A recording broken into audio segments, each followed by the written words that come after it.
Λοιπόν, πρέπει να αρχίσουμε τώρα. Δεν υπάρχει χρόνο για άλλη καθυστέρηση. Το κάναμε λίγο επίτηδες αυτό, αλλά μην χάσουμε και την... Ήρθαμε όλοι για να ακούσουμε μια εξαιρετική ομιλία. Θα είναι μαζί μας ο καθηγητής, ο κύριος Δέλτας. Νομίζω το ξέρουμε όλοι, δεν χρειάζεται καμία σύσταση. Και είναι σημαντικό να ακούσεις από αυτούς που είναι στην πρώτη γραμμή της έρευνας, να ακούσεις τα αποτελέσματα της έρευνας αυτής, έτσι να ρωτήσεις, να μάθουν πράγματα. Δεν ξέρω, Στέλλα, αν θες να προσθέσεις κάτι. Έτσι. Νομίζω ότι ήταν μια πολύ έξυπνη κίνηση να βάλει τον κύριο Δέλτα πρωί-πρωί. Ήταν ο μόνος τρόπος να έρθουν μετά το δείπνο ο κόσμος. Περιμένουμε όλα ανυπόμονα να τον ακούσουμε. Λοιπόν. Δεν χρειάζεται, νομίζω, πολλές συστάσεις ο κύριος Δέλτας. Οπότε τον καλούμε με πολύ χαρά να μας μιλήσει για την νευροπάθεια κολαγόνου 4 μέσα από το νέο γενετικό πρίσμα και άλλες κληρονομικές αιτίες μικροσκοπικής αιματουργίας, γενετικοί μηχανισμοί και προοπτικές νέων θεραπείων. Και είμαστε ανυπόμονοι να ακούσουμε τι έχει να μας πει ο κύριος Δέλτας. Καλημέρα σας. Ευχαριστώ πάρα πολύ που είστε εδώ αυτή την ώρα. Και αν δεν έχετε αντίρρηση, θα προτιμούσα να στέκομαι εδώ αντί στο βήμα, αν με ακούτε καλά. Νομίζω ότι μπορούμε να δώσουμε το φορητό μικρόφωνο. Αυτό που είναι για τις ερωτήσεις. Δεν ακούγομαι καλά.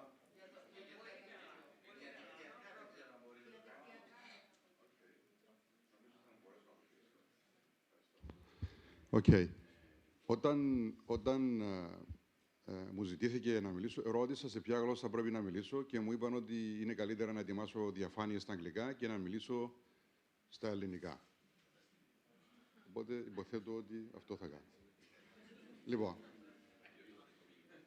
και πάλι ευχαριστώ πάρα πολύ. Είναι ιδιαίτερη τιμή για μένα, γιατί πραγματικά εισπράττω την εκτίμηση και την αγάπη σας και σας ευχαριστώ πάρα πολύ. Ειδικά σε μια νεφρολογική κοινότητα, η οποία είναι πολύ μεγαλύτερη από τη δικιά μας στην Κύπρο και κάποιοι από εσάς της δικής μου γενιάς με γνωρίζετε και σας γνωρίζω εδώ και πάρα πολλά χρόνια.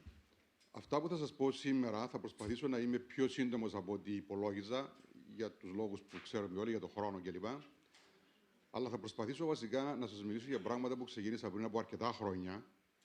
Ίσως κάποιοι να με έχετε ήδη ακούσει να αναφέρω πολλά από αυτά και το πώς σιγά-σιγά χτίζοντας πάνω σε αυτά και λαμβάνοντας υπόψη και τη διεθνή βιβλιογραφία, η οποία είναι πλουσιωτάτη για το θέμα αυτό, που έχουμε φτάσει σήμερα και στο δικό μου εργαστήριο και στο διεθνώς, που βρίσκεται το θέμα σύνδρομου Alport και γενικά κολαγονοπάθειες του κολαγόνου τύπου 4 της βασικής μεμβράνης. Ένας διαφορετικός, πιο σύντομος τίτλος θα μπορούσε να είναι απλά αυτός. Σύνδρομο Alport ή φάσμα παθολογικών καταστάσεων του Alport και οικογενείς αιματουργίες. Δεν θα μπορούσα να μην βάλω μια φωτογραφία τον κύριο Πιερίδη, που σχεδόν όλοι γνωρίζουμε και είμαι σίγουρος ότι θα ήθελε πολύ να ήταν σήμερα εδώ, αλλά δυστυχώς η υγεία του δεν του το επιτρέπει και νιώθω ότι του το χρωστάω να σας πει ένα καλημέρα, έστω και φωτογραφικά. Πριν πω στο κυρίως θέμα της ομιλίας μου, σας δείχνω απλά ότι στο Πανεπιστήμιο Κύπρου, στην ιατρική σχολή που βρίσκομαι τα τελευταία χρόνια, πήραμε μια μεγάλη χρηματοδότηση και στείλουμε μια μεγάλη βιοτράπεζα. Μικρή μεν για τα μέτρα μας, αλλά είναι η πρώτη πραγματική βιοτράπεζα στον κυπριακό χώρο, όπου αρχιοθετούμε πολλά στοιχεία προσωπικά, δημογραφικά, κλινικά και βεβαίως βιολογικό υλικό για γενετικές και άλλες μελέτες στον βιοιατρικό τομέα. Και δεν σας κρύβω ότι νιώθω ιδιαίτερα περήφανος γι' αυτό, διότι είναι ένα έργο ζωής. Τώρα, η σκοπή της σημερινής διάλεξης είναι αυτή. Θα δούμε κληρονομικές μορφές αιματουργίας, που δεν είναι μόνο το Alport, αλλά η λέξη Alport πλέον άρχισε να καλύπτει μεγάλο φάσμα αυτών των αιματουργιών, που οφείλονται βεβαίως σε μεταλλάξεις των γονιδίων του κολαγόνου τύπου 4. Θα δούμε αυτή την εκπληκτική γενετική και φαινοτυπική ετερογένεια και ίσως για πρώτη φορά σε αυτό το ακροατήριο θα μιλήσω για αυτό που ονομάζω Unilogous Mutational and Phenotypic Diversity. Μπορείτε να μεταφράσετε εσείς στα ελληνικά. Θα μιλήσω για την υπόθεση των γενετικών τροποποιητών, που και πάλι ήταν μια υπόθεση που ίσως κάπου εκεί πρώτοι ήμασταν που την σπρώξαμε τόσο πολύ. Σίγουρα πολλοί μιλούν για γενετικούς τροποποιητές, για το κάθε νόσημα, αλλά το σπρώξαμε πάρα πολύ στο δικό μου εργαστήριο και θα εξηγήσω τι εννοώ με τον genetic alpha effect.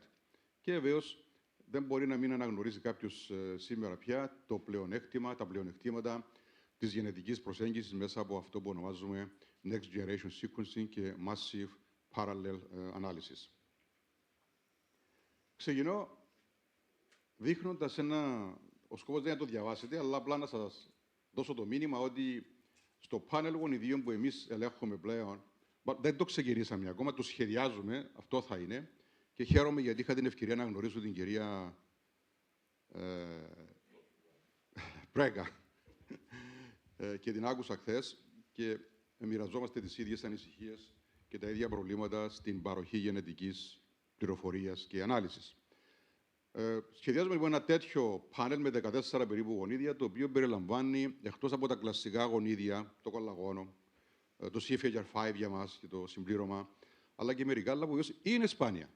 Είναι σπάνια, αλλά η τεχνολογία σήμερα το επιτρέπει πολύ εύκολα, τουλάχιστον σχετικά εύκολα, να τα αναλύσουμε. Και άμα δεν βρεις τίποτα, δεν βρήκες τίποτα.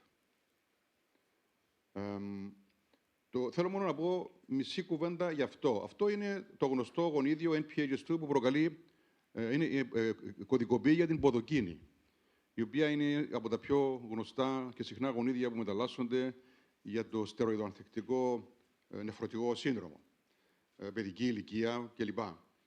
Αυτό από μόνο του δεν προκαλεί αιματορρία, αλλά έχει επανειλημμένα δειχθεί και από εμάς και από άλλους ότι επιτείνει, κάνει χειρότερο ένα περιστατικό κληρονομικής αιματορρίας, είτε λόγω κολαγόνου, είτε άλλος πώς. Λοιπόν, αυτά είναι τα 14 γονίδια. Βλέπετε ότι η συνήθις ύποπτη είναι το σύνδρομο Alport, κολαγόν Α3, Α4, Α5 και βεβαίως για μας στην Κύπρο η νεφροπάθεια CFHR5, μια μορφή ζημιάς στο συμπλήρωμα, στη ρύθμιση του συμπληρώματος. Είναι εντελώς ενδυμική, είναι μετάλλαξη η οποία πρωτοχαρακτηρίζεται και μάλιστα από τον Ντάνι Γκέιλ, τώρα καθηγητή στο Λονδίνο, και στη συνέχεια εντοπίσαμε πολλές οικογένειες στην Κύπρο και πολλά άλλα γονίδια. Τώρα, θα ξεκινήσω μπαίνοντας στην καρδιά του ζητήματος με αυτό τον τίτλο. Αυτό το νόσημα, ομπρέλα, που πιο πολύ εσείς καταλαβαίνετε παρά εγώ, ότι είναι απλά μια ομπρέλα, μια ιστοπαθολογική εικόνα, η οποία κρύβει από κάτω πάρα πολλά ετερογενή νοσήματα. Και γενετικά ετερογενή, αλλά και φαινοτυπικά, κλινικά ετερογενή. Και αυτή ήταν η λέξη κλειδί, ο τίτλος κλειδί, 3 λέξεις, που πριν από πέραν των 20 ετών ξεκινήσαμε να μελετούμε στην Κύπρο και μας έδωσε την ευκαιρία να πρωτοτυπήσουμε και να βοηθήσουμε, τολμώ να πω, να βοηθήσουμε στην αλλαγή πορείας και σκέψης αναφορικά με κάποια από αυτά τα νοσήματα. Τώρα, πώς έγινε αυτό? Αυτή ήταν η πρώτη δημοσίευση μας το 2007. Ήταν η διδακτορική διατριβή του φοιτητή μου, του Κωνσταντίνου Βοσκαρίδη, ο οποίος, παίρνοντας τη σκητάλη από τον Λουκά Δαμιανού, νεφρολόγο με ειδικότητα στον Ευαγγελισμό, που είμαι σίγουρος κάποιοι από εσάς γνωρίσατε, είχαμε μερικές οικογένειες με εστιακή τυπωματική σπλήνωση κρίση. Αυτό μας έλεγαν οι γιατροί, αυτό πιστεύαμε όλοι μας. Η οποία όμως, χωρίς να μπαίνω σε λεπτομέρειες, αποδείχτηκε ότι αυτές οι οικογένειες όλες είχαν εκτός από αυτή την ιστολογική εικόνα και δεν βρίσκαμε τίποτα. Ψάχναμε και δεν βρίσκαμε τίποτα στα γνωστά τότε γονίδια που προκαλούσαν αυτοσωματική επικρατούσα εστιακή τυπωματική σπήρεμatoσκρίνηση. Και αποδείχτηκε ότι ήταν μεταλλάξεις στα κολαγόνα. Και νιώσαμε και λίγο έτσι περίεργα και άβολα, γιατί τώρα πώς θα παραδεχτούμε ότι κάναμε λάθος. Και ο ίδιος ο editor, όταν υποβάλαμε το paper και έγινε αποδεκτό για δημοσίευση στο GSN, είπε να χρησιμοποιήσουμε τον όρο dual diagnosis of focused segmental glomerular sclerosis and thin basement membrane nephropathy. Φυσικά, στην πορεία αποδείχτηκε από αρκετούς άλλους ότι όντως πολλοί ασθενείς που διαγιγνώσκεται κλινικά ως εστιακή τυπωματική έχουν μεταλλάξεις στα κολαγόνα. Και θα δείξω παρακάτω ότι αυτό είναι αρκετά συχνό φαινόμενο και εντερογενές. Εδώ από την δημοσίευση εκείνη ήταν η πρώτη μεγάλη δημοσίευση όπου δείξαμε σε ένα μεγάλο αριθμό ασθενών. Είχαμε 82 ασθενείς από 13 οικογένειες, όπου είχαμε βρει μεταλλάξεις τελικά σε ένα από τα δύο γονίδια, το Col4A3 ή το Col4A4. Αυτό εδώ το ηλεκτρονικό μικροσκόπιο που έδειχνε την λεπτή μεμβράνη. Υπήρχε και κατάργηση των ποδοειδών προς εκβολών κλπ. Δηλαδή, είναι αυτή η τυπική εικόνα της λεπτής μεμβράνης. Βεβαίως, σας θυμίζω ότι ανατομικά βρισκόμαστε στο σπήραμα, βρισκόμαστε μέσα στο σπήραμα. Εδώ έχουμε σε ηλεκτρονικό μικροσκόπιο την βασική μεμβράνη, το ενδοθήλιο από μέσα και τις ποδοειδείς προσεκβολές από πάνω. Και οι μεταλλάξεις αφορούν το κολαγόνο τύπου 4, που είναι η πιο άφθονη πρωτεΐνη μέσα στη βασική μεμβράνη. Μιλούμε για κολαγόνο τύπου 4. Θυμίζω ότι πρόκειται για τριμερείς αλυσίδες, τριπλή έλικα, με αλυσίδες, με 3 από τις 6 αλυσίδες, α1 μέχρι και α6.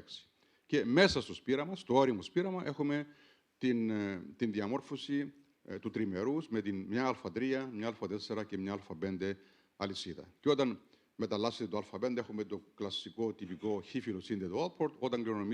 Όταν μεταλλάσσεται η α3 ή η α4, σε ομοζυγία ή σύνθετη ετεροζυγία έχουμε και πάλι το πιο σπάνιο αυτοσωματικό υπολοιπόμενο outport, ή σε ετεροζυγία έχουμε αυτό που ακόμα πολλοί ονομάζουμε νεφροπάθεια λεπτής βασικής μεμβράνης. Και λέω ακόμα, διότι πολλοί ήδη άρχισαν και κερδίζει έδαφος όλους τους ετερόζυγους με μετάλλαξη στο κολαγόνο τύπου 4, που τυπικά ονομάζουμε νεφροπάθεια λεπτής βασικής μεμβράνης, κάποιοι το ονομάζουν outport.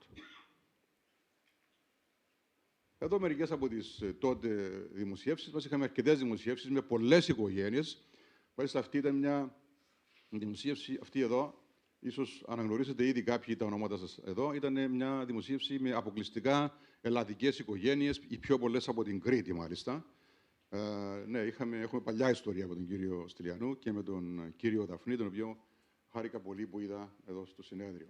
Είχαμε τεράστιες οικογένειες και από όλα αυτά το σημαντικό είναι ότι σε αυτό το Kaplan-Meier analysis που κάναμε, στους δικούς μας ασθενείς, είχαμε ένα μεγάλο αριθμό ασθενών, σχεδόν 250 τότε, μέχρι την ηλικία των 75-80 ετών, το 30 και πέραν της 100 αυτών των ασθενών με μετάλλαξη ετερόζυγη στο κολαγόνο α3 ή α4, κατέληγαν στην αιμοκάθαρση.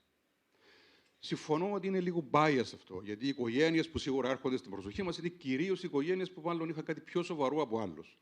Αλλά και πάλι, αν αυτό το 30 ή 35% δεν είναι τόσο, αλλά είναι 25, ας πούμε, είναι 20, και πάλι δεν είναι χαμηλό. Και δεν είναι χαμηλό για δύο λόγους.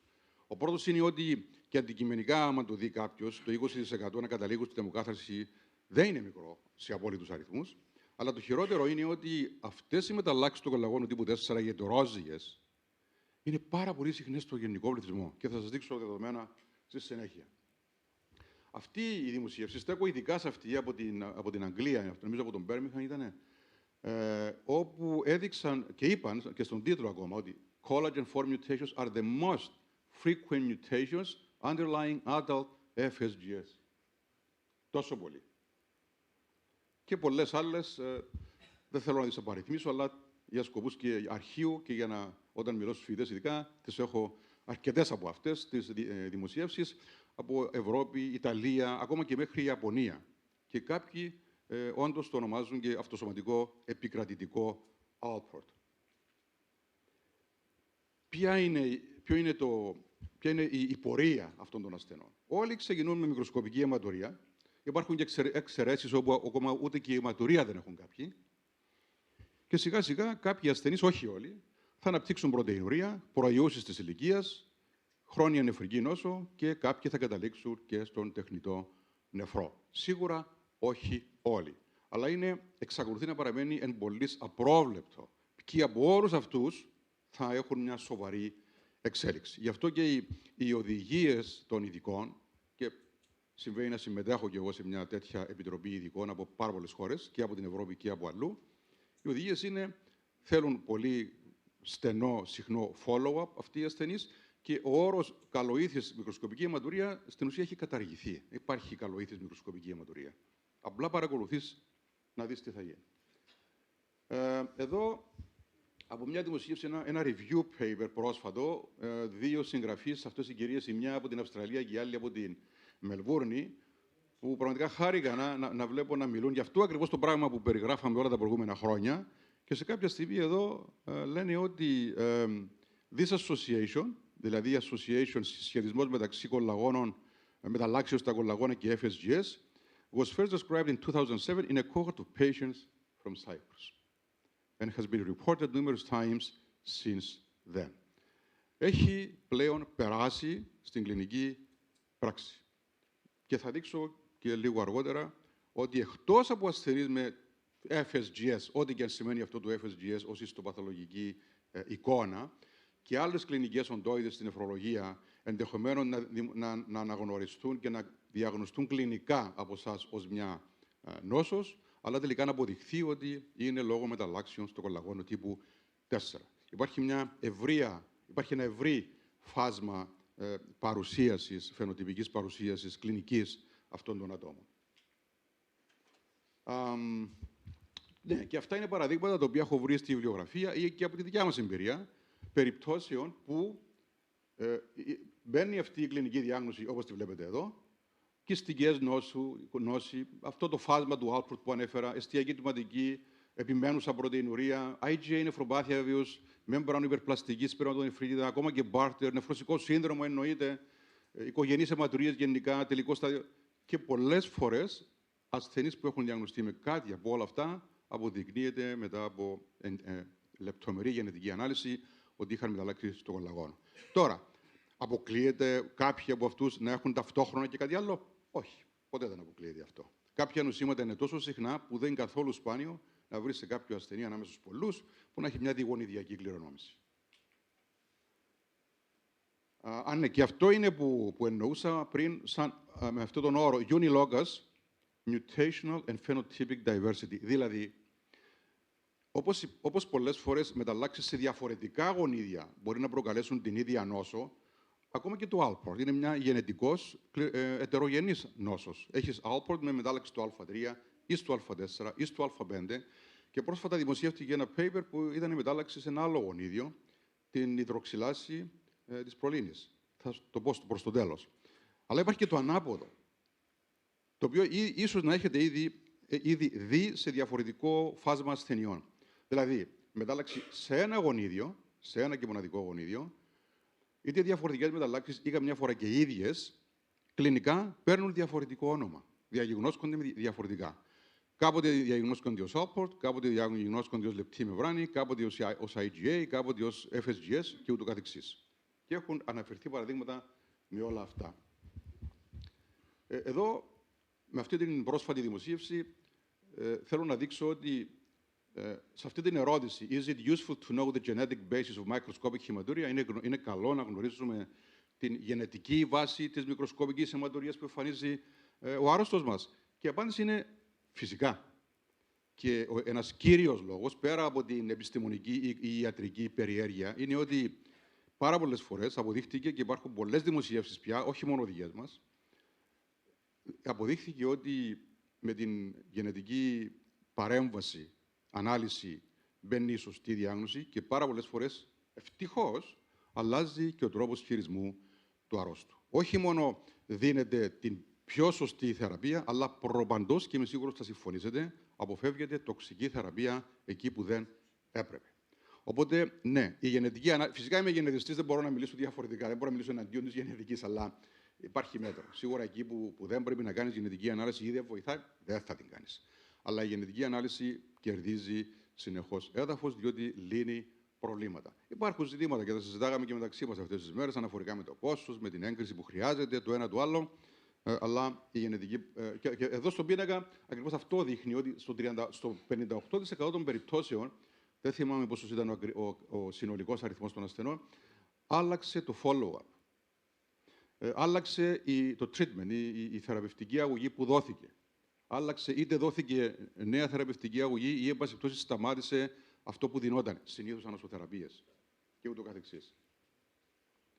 Αυτό το ίδιο είναι από την ίδια δημοσίευση που δείχνει ακριβώς αυτό που μόλις είπα, ότι στο 33% των περιπτώσεων επιβεβαιώθηκε η προηγούμενη κλινική διάγνωση και σε ένα 19% έγινε ένα reclassification της διάγνωσης. Επομένως, ακόμα μια... και το πιο σημαντικό, το ζήτημα. Δεν πρέπει να ξεχνάμε ποτέ το οικονομικό ζήτημα. Αυτή ήταν μια μεγάλη μελέτη από την Φλωρεντία. Από ένα μεγάλο εργαστήριο, μεγάλη κλινική, και απέδειξαν ότι η γενετική ανάλυση τους γλίτωσε 20% των χρημάτων. Τους έκανε οικονομία 20%, πολλά λεφτά. Αυτό είναι μια επανάληψη αυτό που μόλις είπα. Τώρα, γιατί χρειάζεται η γενετική διάγνωση? Για πολλούς λόγους. Αναφέρθηκαν ήδη τις προηγούμενες μέρες και από την κυρία Μπρέκα και από άλλους κλινικούς γενετιστές εδώ, νεφρολόγους κλπ. Γιατί? Εγώ έχω ένα 12λόγο. Ο 12λόγος μου λέει ότι για να αποφύγεις μια βιοψία, αν μπορεί να αποφύγεις μια βιοψία που είναι μια επεμβατική αλλά και εξίσου ακριβή διάγνωση, γιατί να μην την αποφύγεις? Για να δούμε ζητήματα, για να μπορέσεις να αντιμετωπίσεις ζητήματα γενετικής και φαινοτυπικής ετερογένειας και να ενισχύσεις τη διάγνωσή σου. Για να επιβεβαιώσεις ή να αποκλείσεις μια κλινική διάγνωση. Για να προσφέρεις προσυμπτωματική διάγνωση, πρόγνωση και πρόληψη. Για να ξεχωρίσεις μεταξύ κλινικών οντοτήτων που μοιάζουν κλινικά, αλλά η ακριβής γενετική διάγνωση ενδεχομένως να σου επιτρέψει να αποφασίσεις ποια φαρμακευτική αγωγή να δώσεις ή να αποφύγεις. Να καθορίσεις τον τρόπο κληρονόμησης. Υπάρχουν σε μονογονιδιακά νοσήματα, όπως ξέρουμε, 3 τρόποι τουλάχιστον. Είναι και ο μυτοχονδριακός, δεν τον ανέφερα. Οπότε, καλό είναι να γνωρίζεις τι θα πει στην οικογένεια. Διαφορετικά πράγματα θα πει αν είναι χύφυλο σύνδετο από το αν είναι υπολοιπόμενο. Μπορεί να αλλάξει, όπως είπαμε, την παρέμβαση. Αυτό είναι που ονομάζουμε precision nephrology. Νεφρολογία ακριβίας, με βάση την γενετική γνώση. Βέβαια, και πάλι δεν υπονοώ ότι μόνο η γενετική γνώση θα σας βοηθήσει. Είναι μαζί με όλα τα άλλα. Την βιοχημία, την κλινική εικόνα και δεν ξέρω εγώ τι άλλο χρησιμοποιείται στην καθημερινή πράξη. Ενδεχομένως να βοηθήσει βεβαίως για genetic counseling, οικογενειακή, συμβουλευτική ή προσωπική συμβουλευτική. Μπορεί να προσφέρει προεμφυτευτική ή προγενετική διάγνωση όταν βρεθεί η γενετική παραλλαγή που ευθύνεται σε περιπτώσεις μεταμοσχεύσεων. Και εμείς αρκετές φορές εξυπηρετούμε τους μεταμοσχευτές μας όταν είναι έτοιμοι να δώσουν από ζωντανό δότη ένα νεφρό. Και σε αρκετές περιπτώσεις βρήκαμε δυστυχώς ότι δεν έπρεπε να προχωρήσουν σε μια μεταμόσχευση. Η φαρμακογενετική προσέγγιση όπου υπάρχει και βεβαίως υπάρχει πάντα και η έρευνα. Λοιπόν, εδώ μια δημοσίευση πολύ γρήγορα, η οποία και πάλι θα αναγνωρίσετε ίσως κάποιοι τα ονόματά σας εδώ.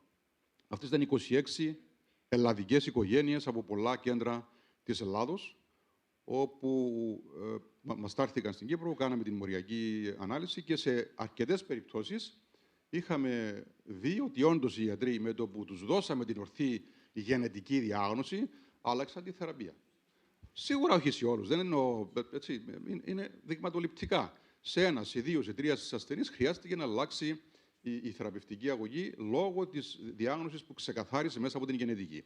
Σε 5 από τις 26 οικογένειες αποδείχτηκε ότι ήταν νέα μετάλλαξη στον ασθενή που είχαμε μπροστά μας. Και ερχόμαστε στην κολαγονοπόθεα τύπου 4, η οποία παρουσιάζεται ως thin basement membrane nephropathy, παλιότερα ως benign familial hematuria. Βλέπετε, το έσβησα και ίσως κάποιοι να με έχετε δει και στο παρελθόν να σβήνω αυτόν τον όρο με αυτόν τον τρόπο, γιατί δεν χρησιμοποιείται πλέον και καλώς δεν χρησιμοποιείται.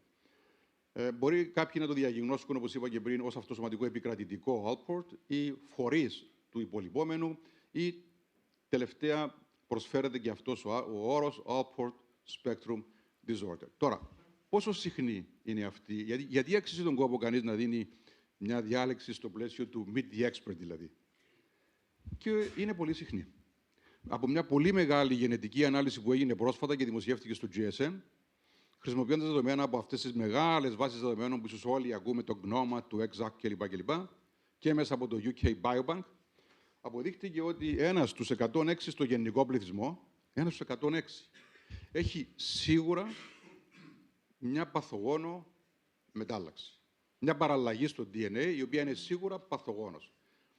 Και ενδεχομένως να υπάρχουν κι άλλες, οι οποίες δεν μπορούσαν να ταξινομηθούν 100% ως παθογόνες, αλλά να είναι παθογόνες. Με άλλα λόγια, η πραγματική συχνότητα σίγουρα είναι πιο μεγάλη από το 1 στους 100. Λοιπόν, αυτό σημαίνει ότι 1 στους 100 έχει ετερόζυγη μετάλλαξη στο col43 ή στο col44 και πρέπει να παρουσιάσει αιματορία, ή αναμένουμε να παρουσιάσει αιματορία και βιώνει ένα υψηλό κίνδυνο, μια υψηλή προδιάθεση για να εκδηλώσει χρόνια νεφρική νόσο και ίσως και τελικό στάδιο νεφροπάθειας. Βλέπετε εσείς κλινικά 1 στους 100 στα γιατρία σας? Όχι. Γιατί? Βλέπετε πιο συχνά? Ναι.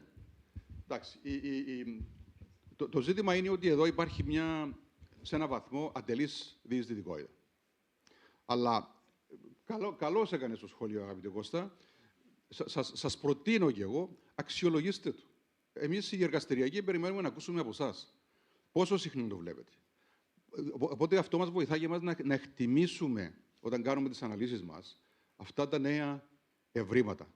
Αναμένουμε πιο πολλά κλινικά στοιχεία για να συσχετίσουμε πιο καλά, με πιο μεγάλη ακρίβεια, τα ευρήματα μας. Διότι όλοι μιλάμε για αυτή την περίφημη τεχνολογία Next Generation Sequencing, αλλά σας πληροφορώ ότι στον κάθε ένα από εμάς εδώ, αν κάνουμε γενετική ανάλυση αυτού του είδους, σίγουρα θα βρούμε παθογόνες παραλλαγές. Μην έχετε καμιά αμφιβολία. Το ζήτημα είναι, έχουμε όλοι σίγουρα κάποια νεφροπάθεια? Όχι. Υπάρχουν απαντήσεις για το γιατί όχι, αλλά δεν είναι της ώρας. Τώρα, η πιο συχνή μετάλλαξη που βρέθηκε στην Ευρώπη, και όχι μόνον, είναι αυτή, μια γλυκίνη στη θέση 624, που μεταλλάσσεται σε ασπαρτικό οξύ. Λοιπόν, σε αυτό το μεγάλο πληθυσμό, 39% είναι στο col4A5 αυτή, μιλούμε για το χήφυρο σύνδετο εδώ τώρα, είναι στο col4A5 και το 39% των ασθενών είχαν αυτή την κοινή ιδρυτική μετάλλαξη που μας έρχεται από τον ίσως 8ο ή 9ο αιώνα, κατά το Μεσαίωνα δηλαδή. Σε αυτή την δημοσίευση, 7 οικογένειες ήταν οικογένειες ελλαδικές που είχαμε εμείς μελετήσει και συνεισφέρει σε αυτή την ομαδική συνεργασία. Το ερώτημα ήταν να βρούμε πόσο συχνή είναι αυτή η μετάλλαξη και από πότε μας προήλθε. Και αυτή η μετάλλαξη, την οποία είχαμε εντοπίσει, επαναλαμβάνω, και εμείς συνολικά σε 9 οικογένειες από την Ελλάδα, νομίζω ήταν 3 από Πάτρα, 3 από Αθήνα και 3 από Θεσσαλονίκη, είναι η ποιότερη.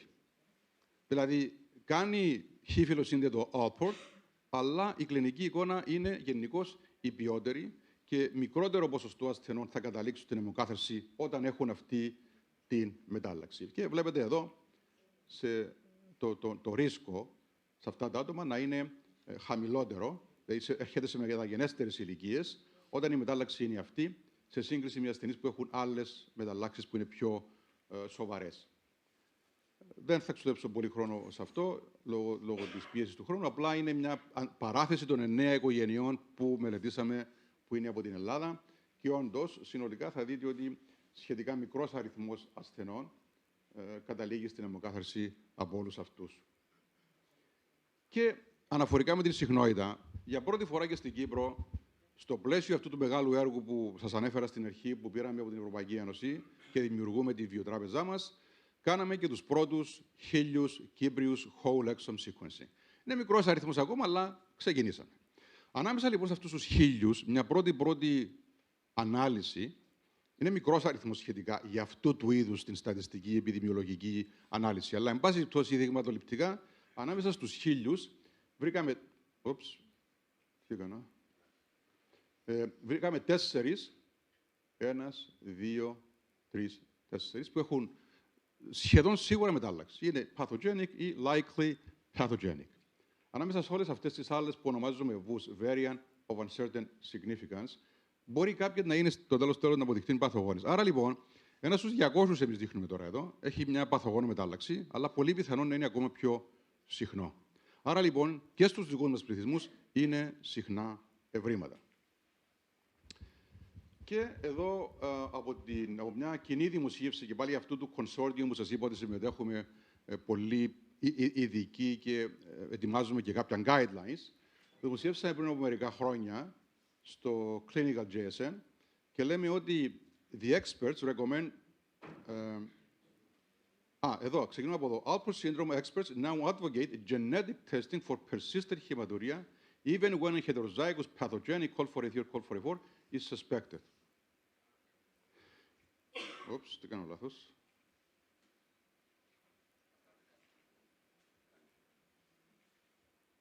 Και αυτοί που είναι εντερόζυγοι δεν πρέπει να είναι δότες νεφρού. Και εδώ διαβάζω επίσης ότι persistent hematuria and steroid-resistant nephrotic syndrome due to suspected inherited FSGS.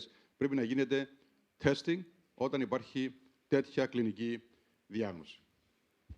Τώρα, αυτή είναι μια δημοσίευση μας το 2015, όπου παραθέτω 19 οικογένειες, κυπριακές οικογένειες, ίσως να είναι και κάποιες κριτικές, δεν θυμάμαι, όπου βλέπουμε άτομα στις οικογένειες αυτές να καταλήγουν σε τελικό στάδιο νεφροπάθειας σε πολύ διαφορετικές ηλικίες.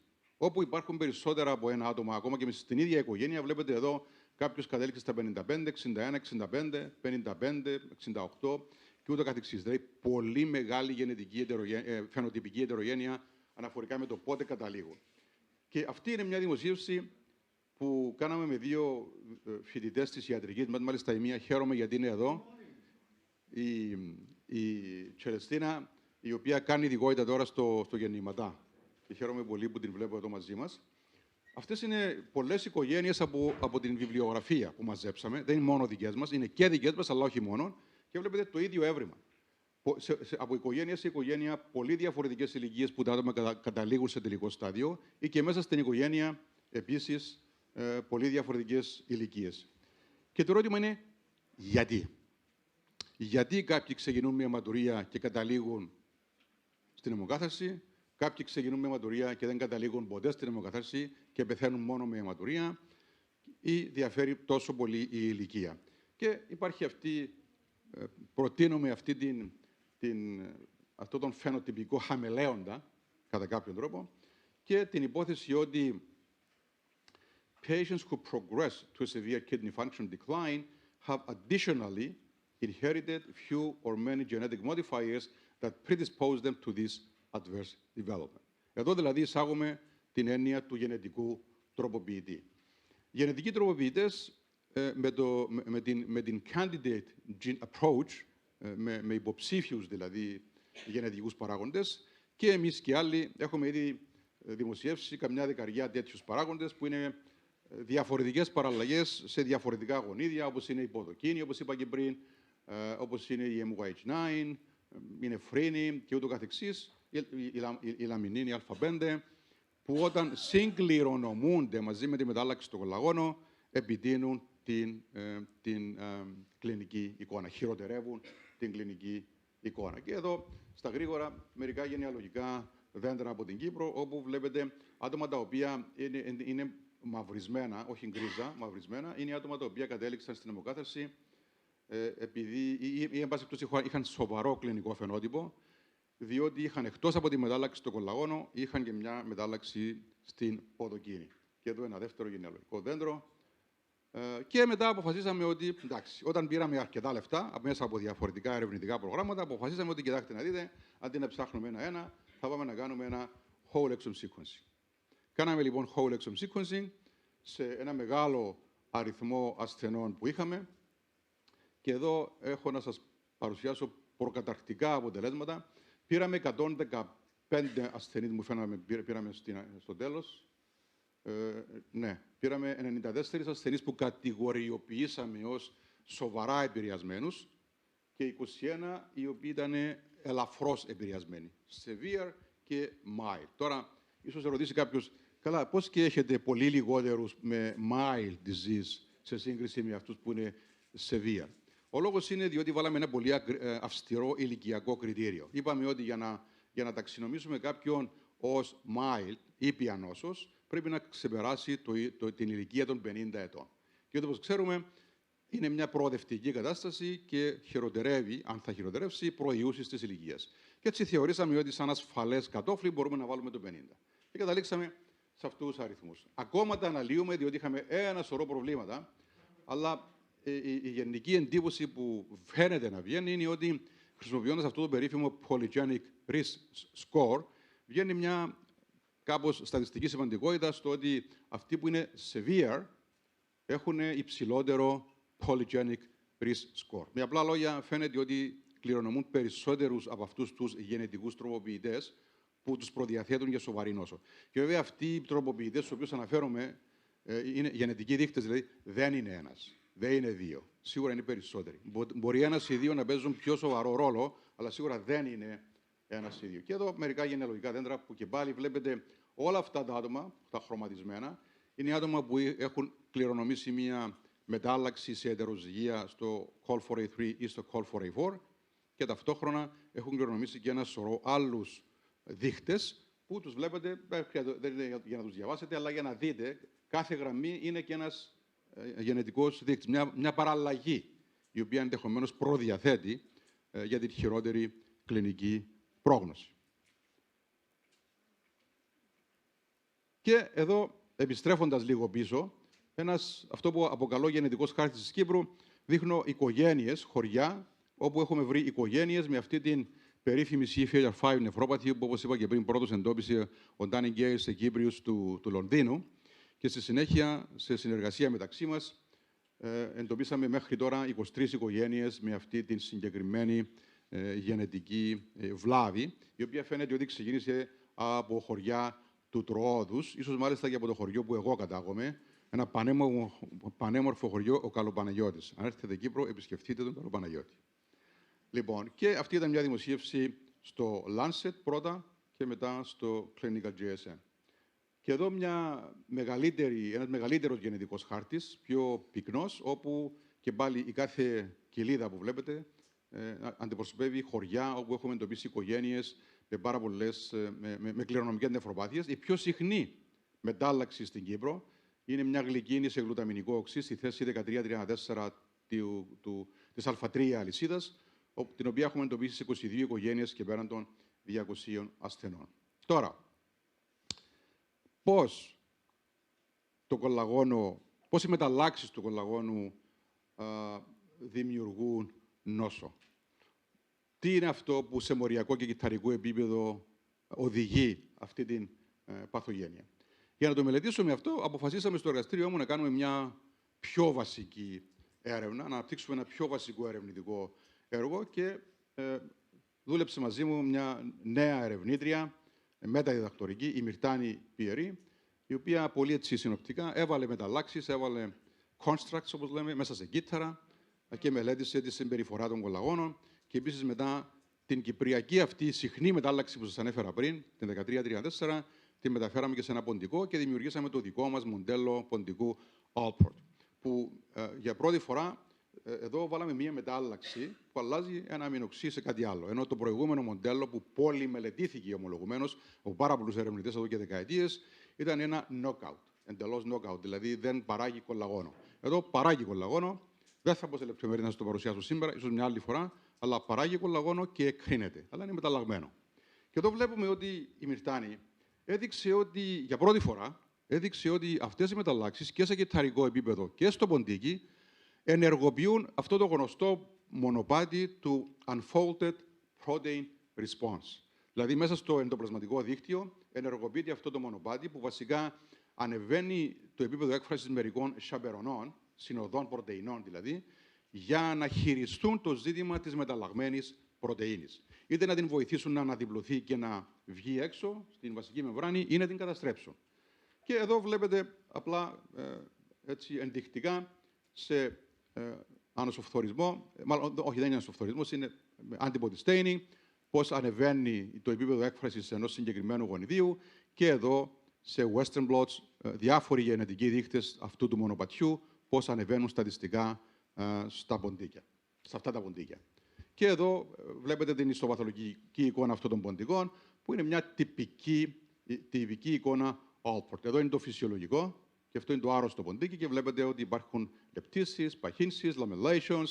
Είναι μια τυπική ιστοπαθολογική εικόνα του Alport. Και το προσδόκιμο επιβίωσης αυτών των ποντικών βλέπετε και εδώ στην κόκκινη και πράσινη καμπύλη ότι πεθαίνουν πιο νωρίς από ότι τα υγιή ποντίκια. Έχουν Alport. Έχουν και άλλους βιοχημικούς δείκτες, είναι Alport.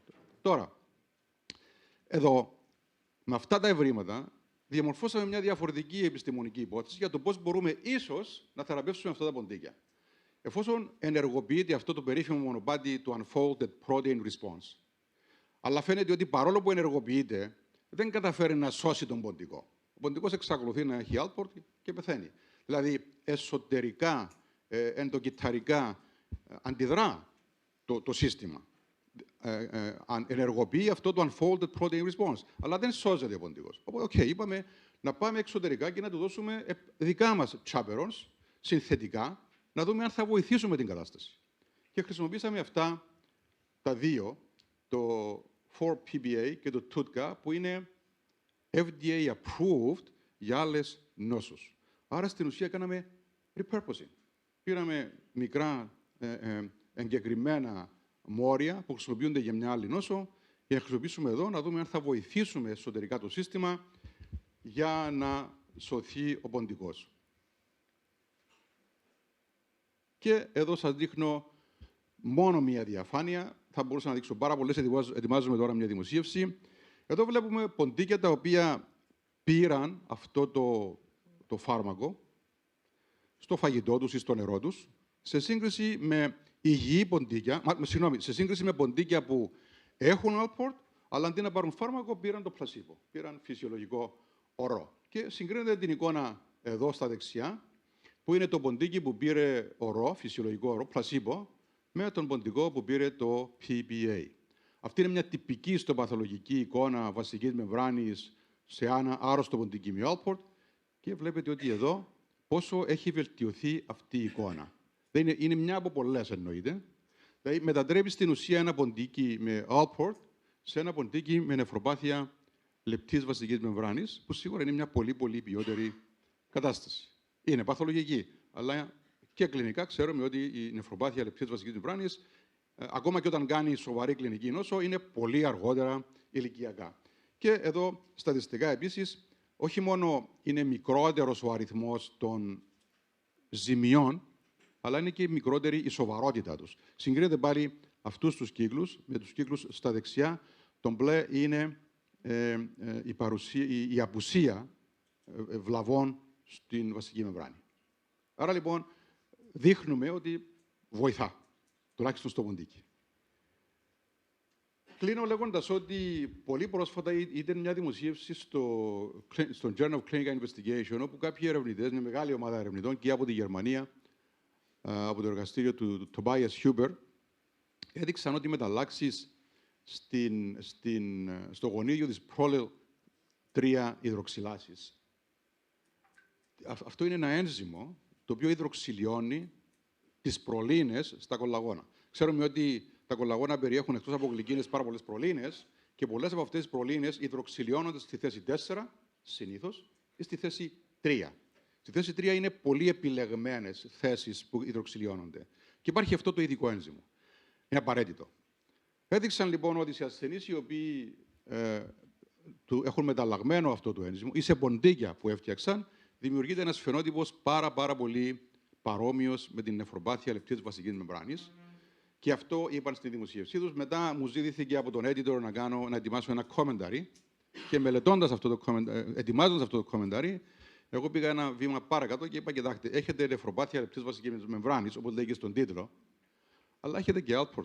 Δηλαδή η κλινική εικόνα και τα ευρήματα, τα ιστοπαθολογικά, ήταν πολύ ενδεικτικά για Alport. Επομένως, φαίνεται ότι το Alport, εκτός από το ότι προκαλείται από μεταλλάξεις στο Α3, Α4 και Α5, ίσως να προκαλείται και από μεταλλάξεις σε αυτό το ένζυμο. Βεβαίως, είναι πολύ πιο σπάνιο. Και είχα ετοιμάσει τότε αυτή την εικόνα για αυτό το commentary, όπου δείχνουμε ακριβώς ότι και σε αυτούς τους ασθενείς και σε αυτά τα ποντίκια που έφτιαξαν οι ερευνητές, παραλαμβάνω δεν είναι δικιά μας δουλειά, αυτή είναι εκείνων των ερευνητών, εγώ απλώς το σχολίασα, υπάρχουν λεπτύνσεις και παχύνσεις της βασικής μεμβράνης. Και συμπερασματικά, ποια είναι η υπόθεσή μας? Η υπόθεσή μας είναι ότι αυτός ο μεγάλος κύκλος είναι όλο το γονιδίωμα μας, όλα τα γονίδια μας, και τα παιδιά, αυτή η έλλειψη, είναι το παιδί. Το παιδί κληρονομεί από τους δύο του γονείς πάρα πολλά γονίδια, μαζί με την μετάλλαξη που ευθύνεται για την νευροπάθεια λεπτής βασικής μεμβράνης. Μια εντερόζυγη μετάλλαξη στο Col4A3 ή στο Col4A4. Ταυτόχρονα όμως, αναπόφευκτα, θα κληρονομήσει και πολλές άλλες παραλλαγές, κάποιες ανώδυνες, ουδέτερες, άσχετες, αλλά και κάποιες σχετικές. Και είναι ένα εντελώς τυχαίο γεγονός. Ανάλογα με το τι επιπρόσθετες μεταλλάξεις γενετικούς τροποποιητές θα κληρονομήσει, ενδεχομένως να πάει προς severe ή milder phenotype. Είναι ένα εντελώς τυχαίο γεγονός. Και το ερώτημα είναι πώς μπορούμε να ελέγξουμε αυτή την κατάσταση κλινικά. Αλλά αυτό δεν είναι θέμα της σημερινής διάλεξης, πέρα από το τι έδειξα με τα ποντίκια μας και τα chaperons.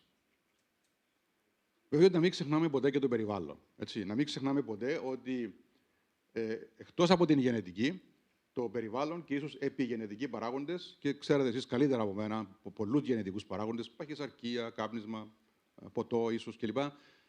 Μπορεί να επιτείνουν ένα τέτοιο φαινότυπο. Και να μην ξεχνάμε επίσης ότι ενδεχομένως να υπάρχουν γενετικοί δείκτες, και υπάρχουν, που προστατεύουν εκ τύχης από την χειροτέρευση ενός τέτοιου φαινοτύπου.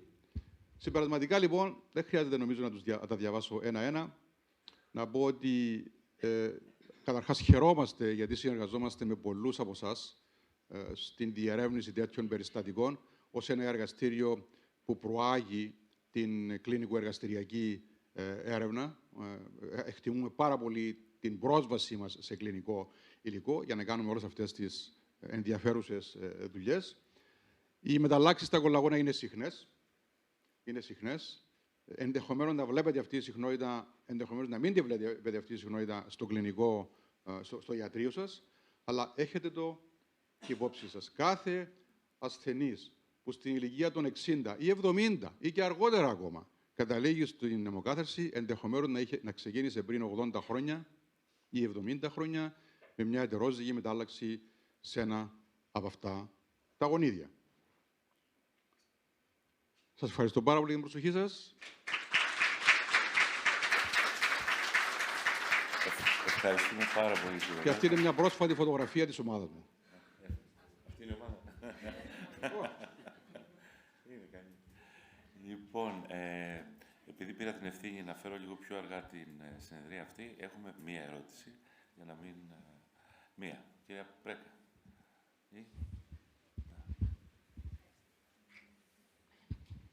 Ευχαριστώ πολύ. Εξαιρετική ομιλία. Ευχαριστούμε πάρα πολύ. Έχω μία ερώτηση για τα polygenic scores. Το μεγάλο debate και η δυσκολία μας έξω είναι ότι είναι ancestry related. Και περνάμε πλέον σε αυτό που λέμε ancestry continuum για να φύγουμε από αυτό το bias, τέλος πάντων.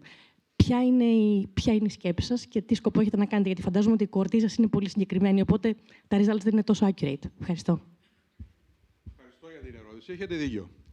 Καταρχάς, ο αριθμός των ασθενών μας δεν είναι και τόσο μεγάλος και υπάρχουν λόγοι που δεν είναι τόσο μεγάλος. Μακάρι να μπορούσαμε να έχουμε πρόσβαση σε πολύ περισσότερους ασθενείς, αλλά είναι δύσκολο. Πολλοί από αυτούς τους ασθενείς, ενώ γνωρίζουμε ότι έχουν αυτό που έχουν, δεν είναι πρόθυμοι να έρθουν να συμμετάσχουν σε follow-up studies κλπ. Αλλά σε κάθε περίπτωση, πιστέψτε με, έχουμε εξοδέψει απίστευτα μεγάλο χρόνο, προσπαθώντας να δούμε πώς θα τα αναλύσουμε για να βγει κάτι χρήσιμο από αυτή την πολύ ακριβή και χρήσιμη δουλειά που αφορά στο whole exome sequencing τόσων πολλών ασθενών. Δεν είμαι σίγουρος ακόμα, ούτε εγώ, πώς θα χειριστούμε αυτό το polygenic risk score. Παρόλο που παρουσίασα κάτι που φαίνεται να είναι στατιστικά σημαντικό, εντούτοις ακόμα περιμένω από τον Απόστολο, το βιοπληροφορικό της ομάδας, να ξανακάνει μια ανάλυση. Το θετικό είναι ότι εκτός από τους 115 δικούς μας, κατάφερα να μαζέψω και δείγματα από άλλους 150 περίπου, από άλλες χώρες.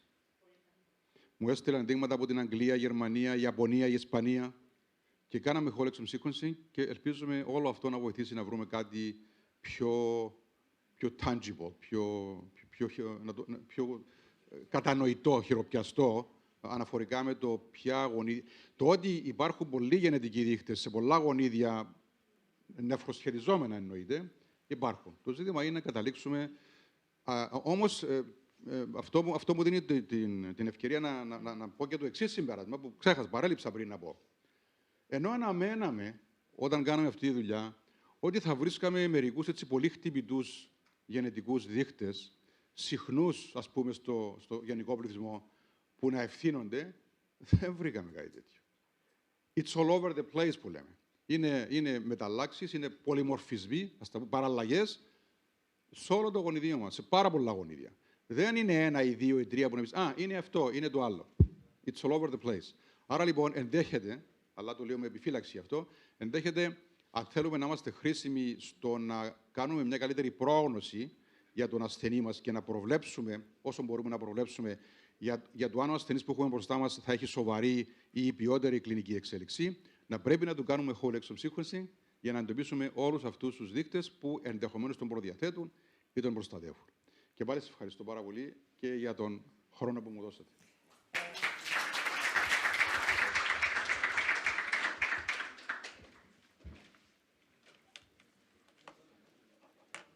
Αν μου επιτρέπετε ένα δευτερόλεπτο μόνο να πω κάτι. Ευχαριστούμε πάρα πολύ.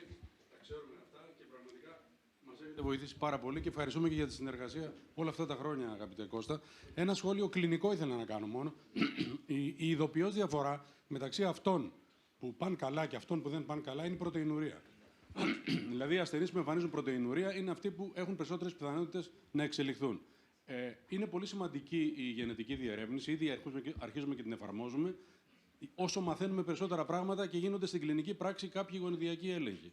Η βιοψία σίγουρα χρειάζεται τις περισσότερες φορές για να δούμε πού βρισκόμαστε, σε ό,τι αφορά τις μόνιμες ή αναστρέψιμες βλάβες. Αλλά το δυστύχημα σε όλα αυτά είναι ότι δεν έχουμε κάποια θεραπεία για να αντιμετωπίσουμε και να αναστείλουμε την εξέλιξη και προσπαθούμε με συντηρητικά μέσα, αλφα-μέα, ARPS και τα παγλυφλοζίνη τελευταία, σε όλους τους ασθενείς που μπορεί να περιορίσουν λίγο την πρωτεϊνουρία. Ευχαριστούμε πάρα πολύ για την ομιλία, για τη συνεργασία και συγχαρητήρια για την βιοτράπεζα και ό,τι έχετε κάνει μέχρι στιγμής. Ευχαριστώ πάρα πολύ. Κλείνω λέγοντας ευχαριστώ πάρα πολύ, αλλά ναι, συμφωνώ με αυτά που λέτε. Αλλά εντάξει, εμείς από το δικό μας μετερίζει προσπαθούμε πρώτα-πρώτα να κατανοήσουμε καλύτερα. Και αυτό ίσως βοηθήσει ακριβώς για θεραπευτικές προσεγγίσεις κλπ. Ευχαριστώ. Κυρία Ντουλούση, να έρθει στο Προεδρείο, να ξεκινήσει η επόμενη τράπεζα.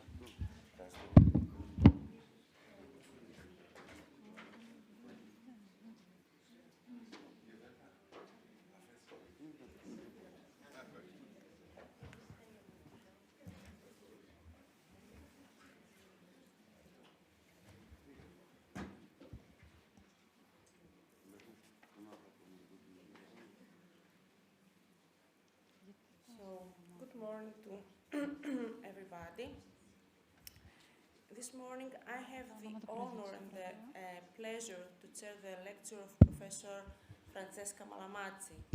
Professor Francesca Malamazzi comes from Italy, from Reggio Calabria, from the Division of Nephrology at the Trapianto Renale Grande Ospedale Metropolitano and the National Research Center CNR-IFC, Clinical Epidemiology and Physiopathology of Renal Diseases and Hypertension.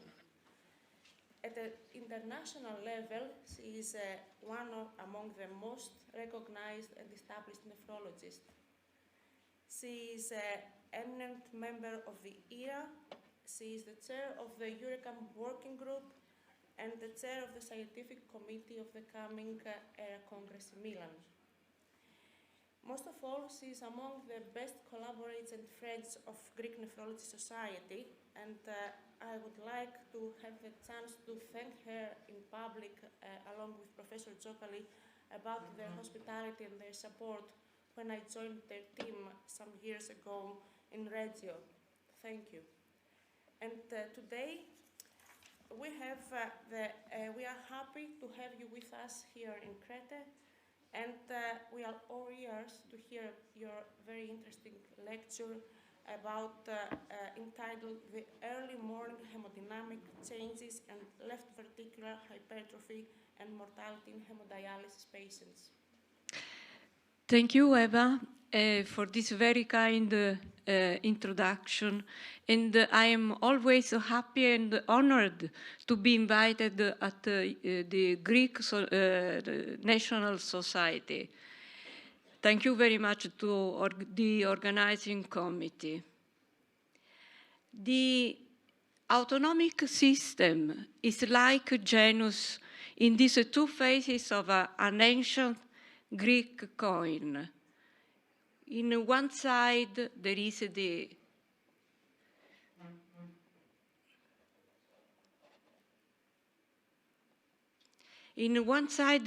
the sympathetic system, and in the opposite side, the parasympathetic vagal system. These systems are in mutual control. When sympathetic activity increases, parasympathetic activity decreases, and vice versa. There is convincing evidence that the kidney injury can cause sympathetic overactivity, and the afferent nerves go to the brain and there stimulate central sympathetic activity.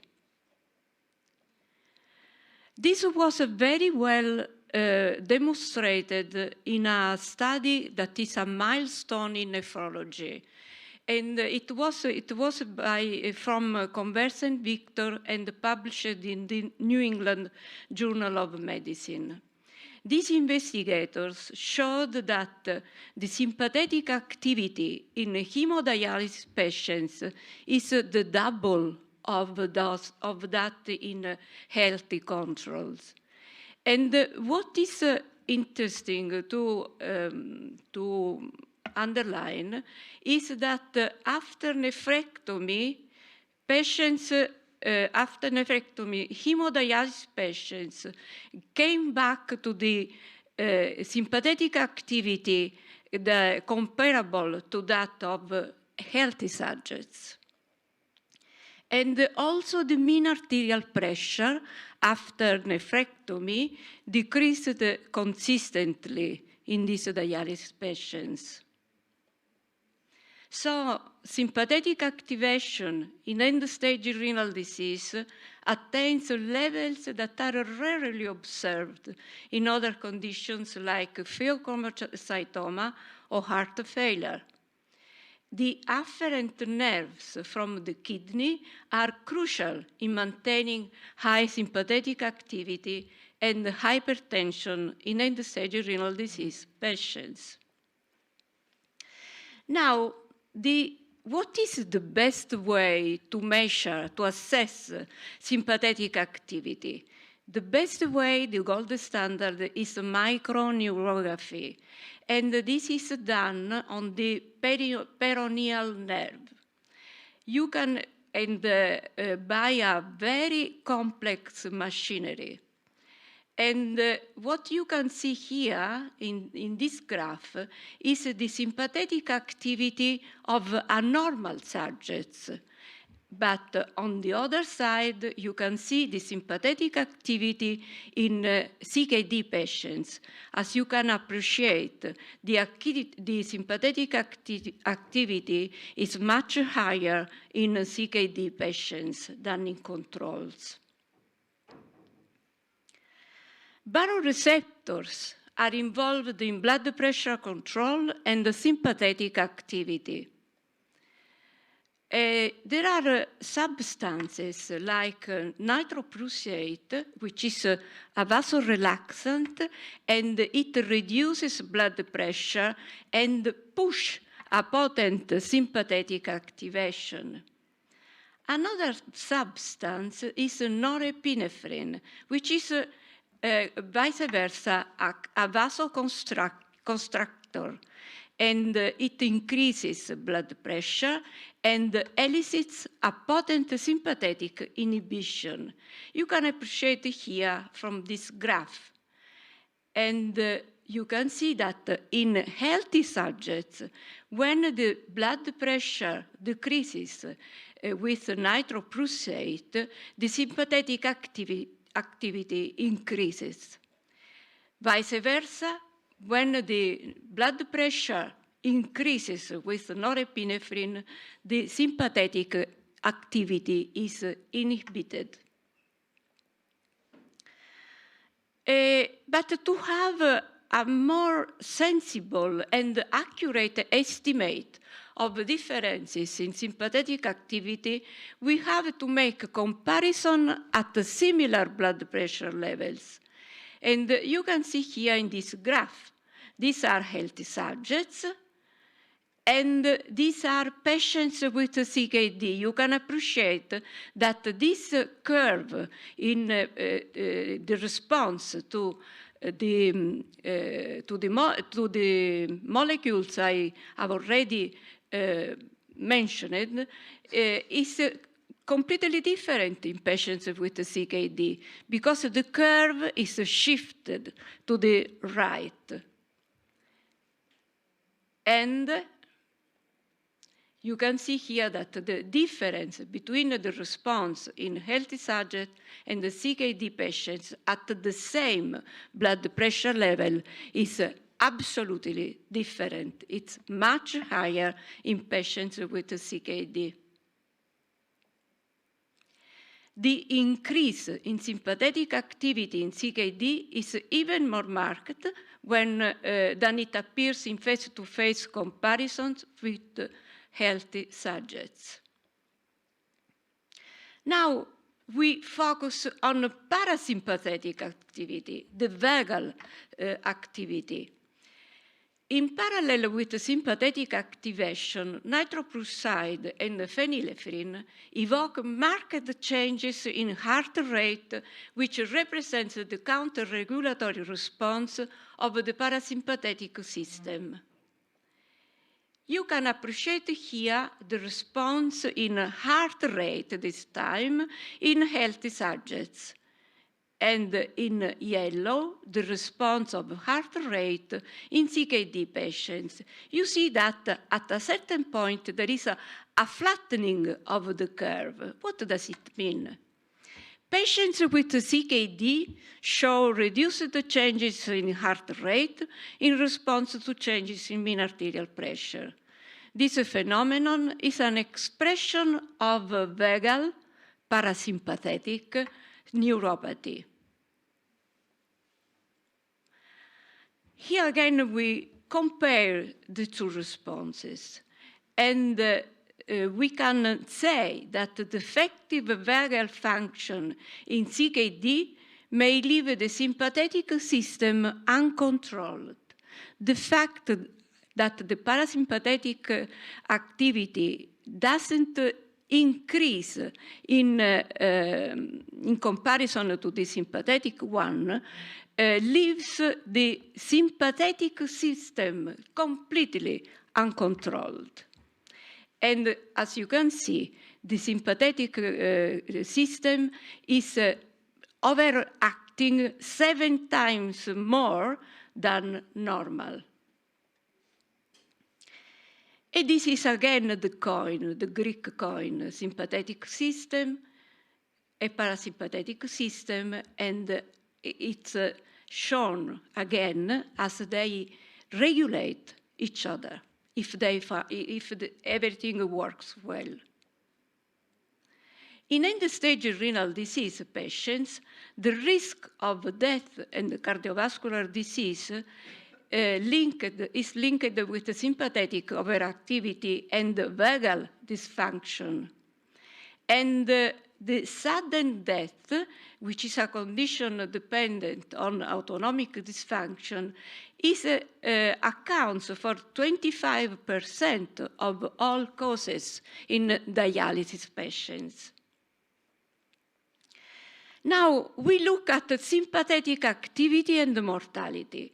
In a paper our group published many years ago, but it's still important to be mentioned, we saw that norepinephrine, that is a marker of sympathetic activity, and was the patients, the dialysis patients who had a norepinephrine median value above the 75th percentile, were associated with a higher cardiovascular death than dialysis patients with the norepinephrine below the median value.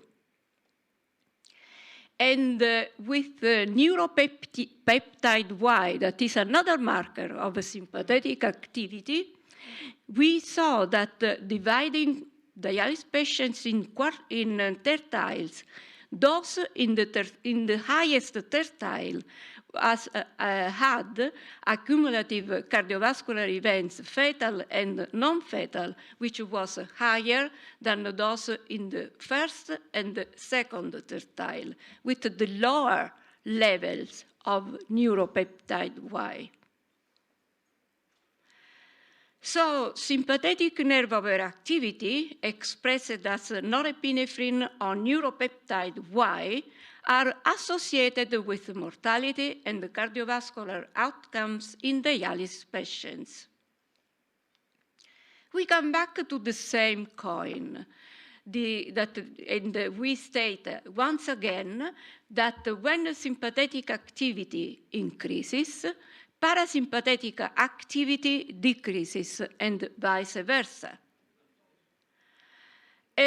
The parasympathetic, I must admit that the parasympathetic system was not so extensively studied as the sympathetic system.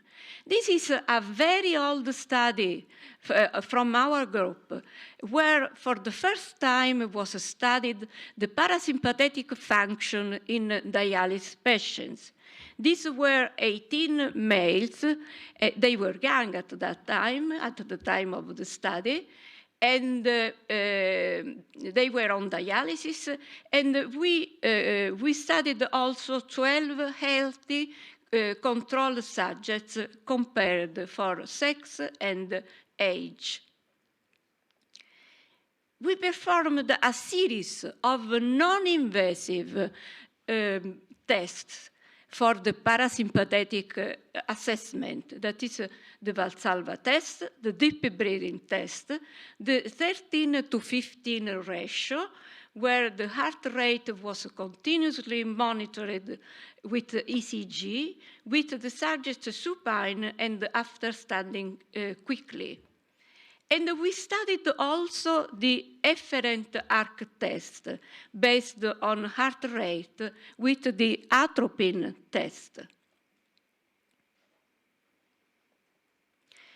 Autonomic control, the results, the conclusions of this study were that the autonomic control of blood pressure is not impaired in patients undergoing hemodialysis, but they exhibit defective reflex control of heart rate, which is in the majority of patients is due to an afferent autonomic lesion. More recently, very recently, in February 2023, there was a study was published where a prospective workup was done using a cohort of 163 hemodialysis patients. And in these patients, you can appreciate here that those with a low parasympathetic activity had a higher cumulative mortality than patients with normal sympathetic activity. So post-dialysis heart rate variability parameters predicted all-cause mortality in this cohort of patients. So we set up a study just with this background in mind, and for early morning hemodynamic changes and left ventricular hypertrophy and mortality in hemodialysis patients. This was a single-center study, including a series of 58 hemodialysis patients treated at our center between 2012 and 2016. The implication of an excessive morning rise in blood pressure for cardiovascular risk has been intensively studied in patients with cardiovascular disease, but not in dialysis patients. And so the early morning changes in blood pressure and heart rate have been investigated in this study in this very high-risk population. The follow-up was 40 months. And we measured the blood pressure with the gold standard, the 24-hour ABPM. And we looked at the pre-awakening blood pressure and the heart rate surges. And we looked also at the nocturnal dipping of the same parameters, as well as other established indicators of autonomic function that you can see here, weighted 24-hour systolic blood pressure and heart rate variability. In this study, we looked also at the left ventricular mass index by echocardiography, and the risk of death was recorded. The source population was 165, and there were patients who declined the invitation to perform 24 hours, and they were 58. Patients with 24-hour BPM were 107, but we had to exclude those patients who did not complete the 24-hour BPM. It was 9, and we had to exclude also patients who did not fill the diary specifying sleeping and awakening time, and there were 40. So at the end, we studied 58 patients, but I must add that these patients were representative of the patients we couldn't not involve into the study.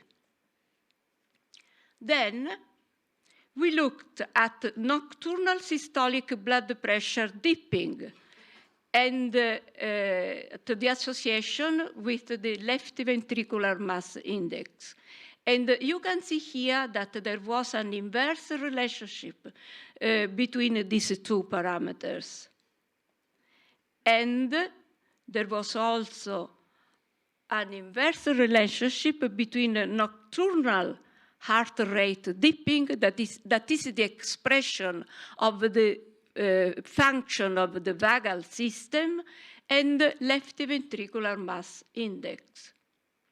So the nocturnal dipping in systolic blood pressure and the corresponding heart rate dipping were both inversely related to left ventricular mass index.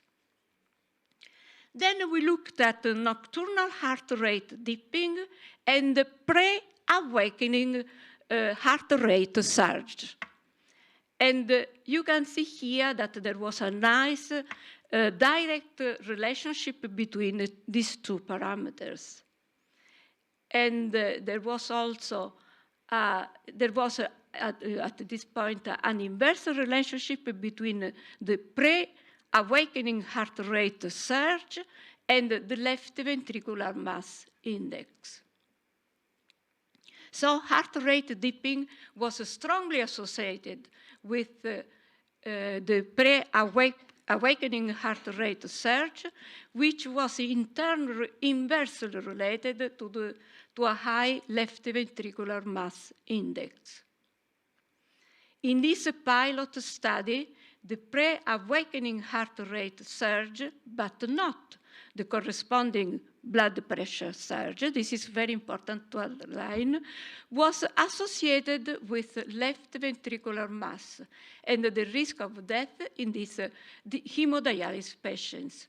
The link between the pre-awakening heart rate surge with these outcome measures was robust and largely independent of established risk factors in the dialysis population, including the nocturnal dipping of systolic blood pressure and heart rate.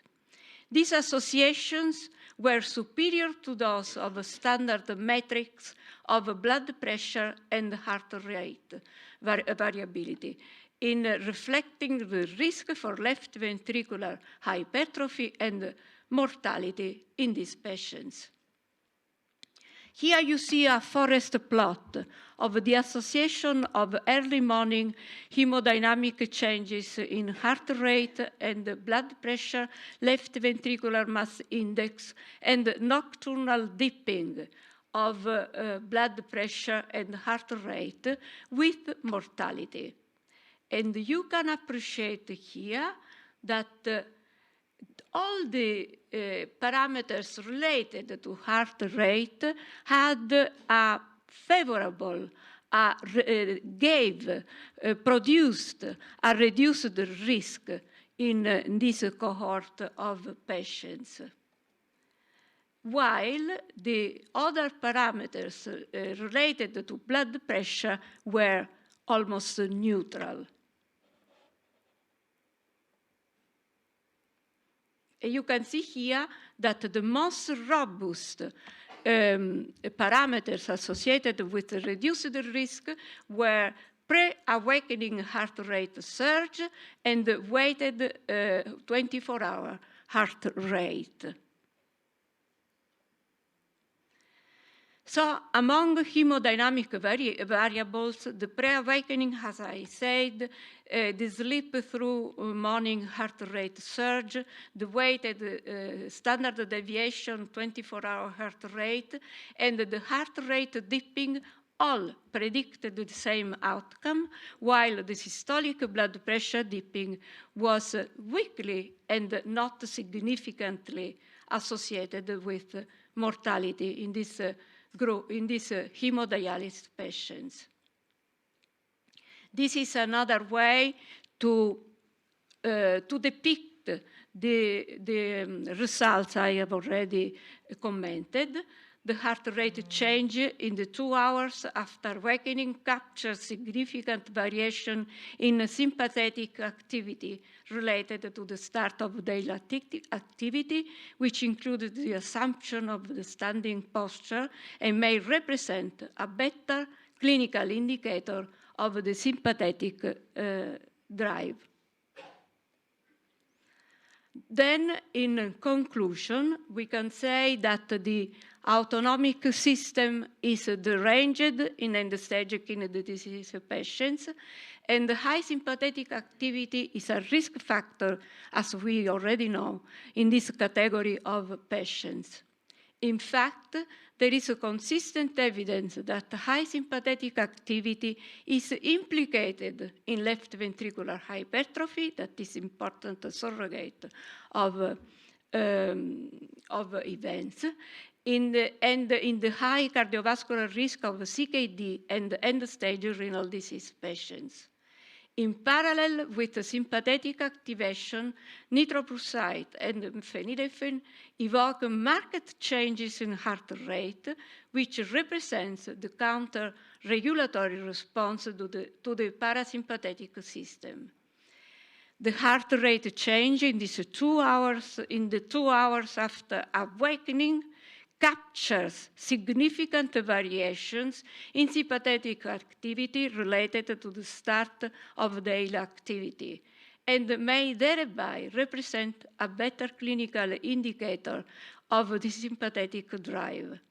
If these results will be confirmed and validated properly in future studies, the early morning rise in heart rate may be considered for refining the cardiovascular prognosis of these patients. And I thank you for your attention.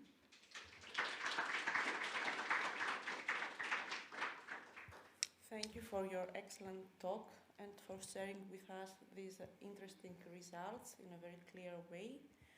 So So, is there a question from the audience? Yes, Professor Vlachakos, please. Microphone, please, because I can't hear properly. We enjoy your talk, Professor Maramachi, very well. I would like to have an idea that the neurohormonal system is totally activated in hemodialysis patients.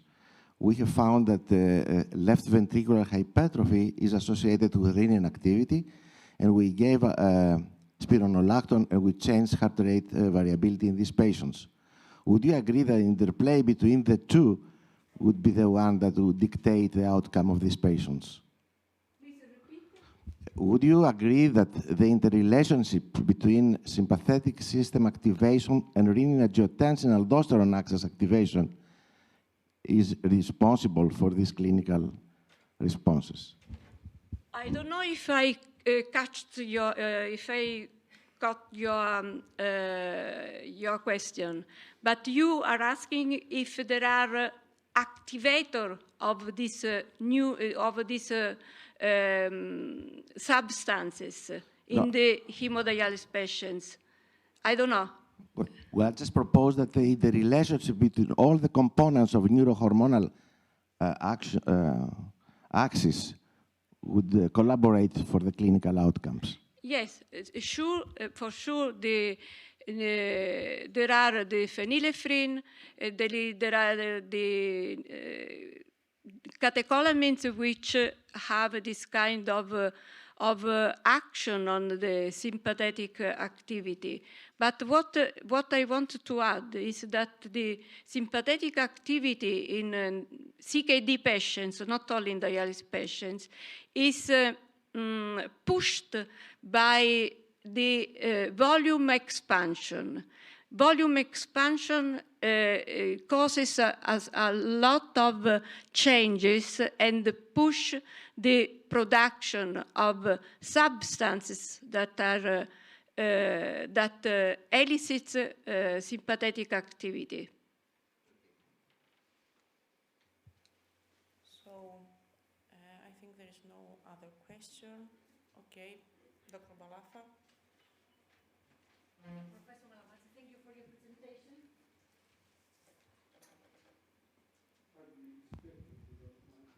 Better? With the microphone. Without? Thank you for your presentation. Excellent, as always.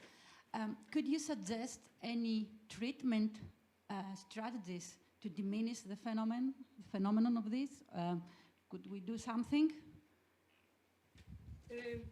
Thank you, Olga. Today, I wanted to focus, apart from the sympathetic activity that has been extensively studied in CKD patients, I wanted to focus the attention on the importance of the vagal system. So if you, because what the message I tried to give is that the heart rate, the fixed heart rate in our patients is a problem, at least comparable to the sympathetic overactivity. Now, to my knowledge, there is little to do for the heart rate, for the fixed heart rate in dialysis patients at the moment. But what we can do for the sympathetic activity is trying to treat our patients in the best way. I mean, treating in the proper way the volume expansion with long dialysis and trying to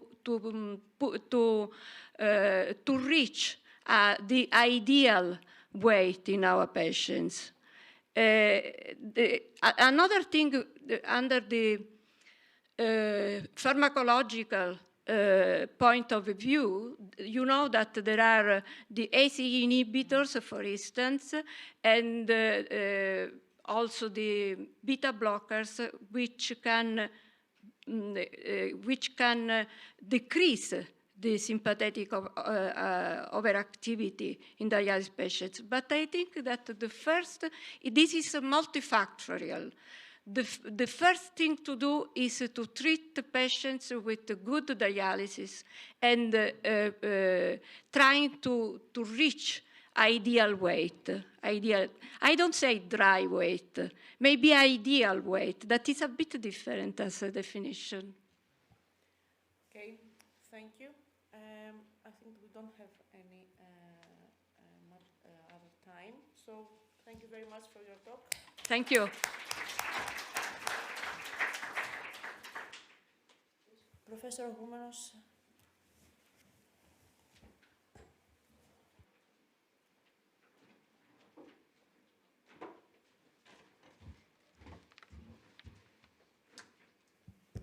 Dear colleagues, good morning. And now it's my great pleasure to introduce to you the next speaker, Dr. Kate Stevens, who is going to talk for social media nephrologists. I had the opportunity to know Kate from the period of my term as ordinary council member in the Council of ERA. She was also council member. Although she is very young, she is very active, and I'm glad that young colleagues are in the audience because she is the most suitable person to talk for such topic. She could talk for many various things because she used to be chair of the Young Nephrologist platform. She is very actively involved in many topics and administrative things of the Parma office of ERA. I know this very well, and she is valuable for. And she is very valuable for all of us with her work at ERA. So I'm very glad to have Kate here, and I would like to listen to her talk about social media and nephrologists. Thank you very much, Kate. So thank you very much for that kind introduction. So whilst you were introducing me, it made me think of the English phrase, jack of all trades, master of none. So I'm involved in lots of things, but I don't know very much about anything. So thank you very much for inviting me into the scientific committee. It's really nice to be here in Crete. I've never been here before, and your hospitality is wonderful. So we've had a lovely time. So I've been tasked with talking about social media in nephrology. So that's a very big topic, particularly if it's something you're not familiar with. So I'm going to try and cover some of the basics. Then I'm going to talk a little bit about the educational tools that you can use with social media, which I think are relevant to all of us, and I'll show you why. A little bit about data, so the data you can gather from social media. Then some information about the pitfalls and the problems with social media and where I think the future lies. Prof. Malamachi always says to me, parla piano, which means talk slowly in Italian. So if I'm too quick, put your hand up and I will try very hard to slow down. So these are my conflicts of interest.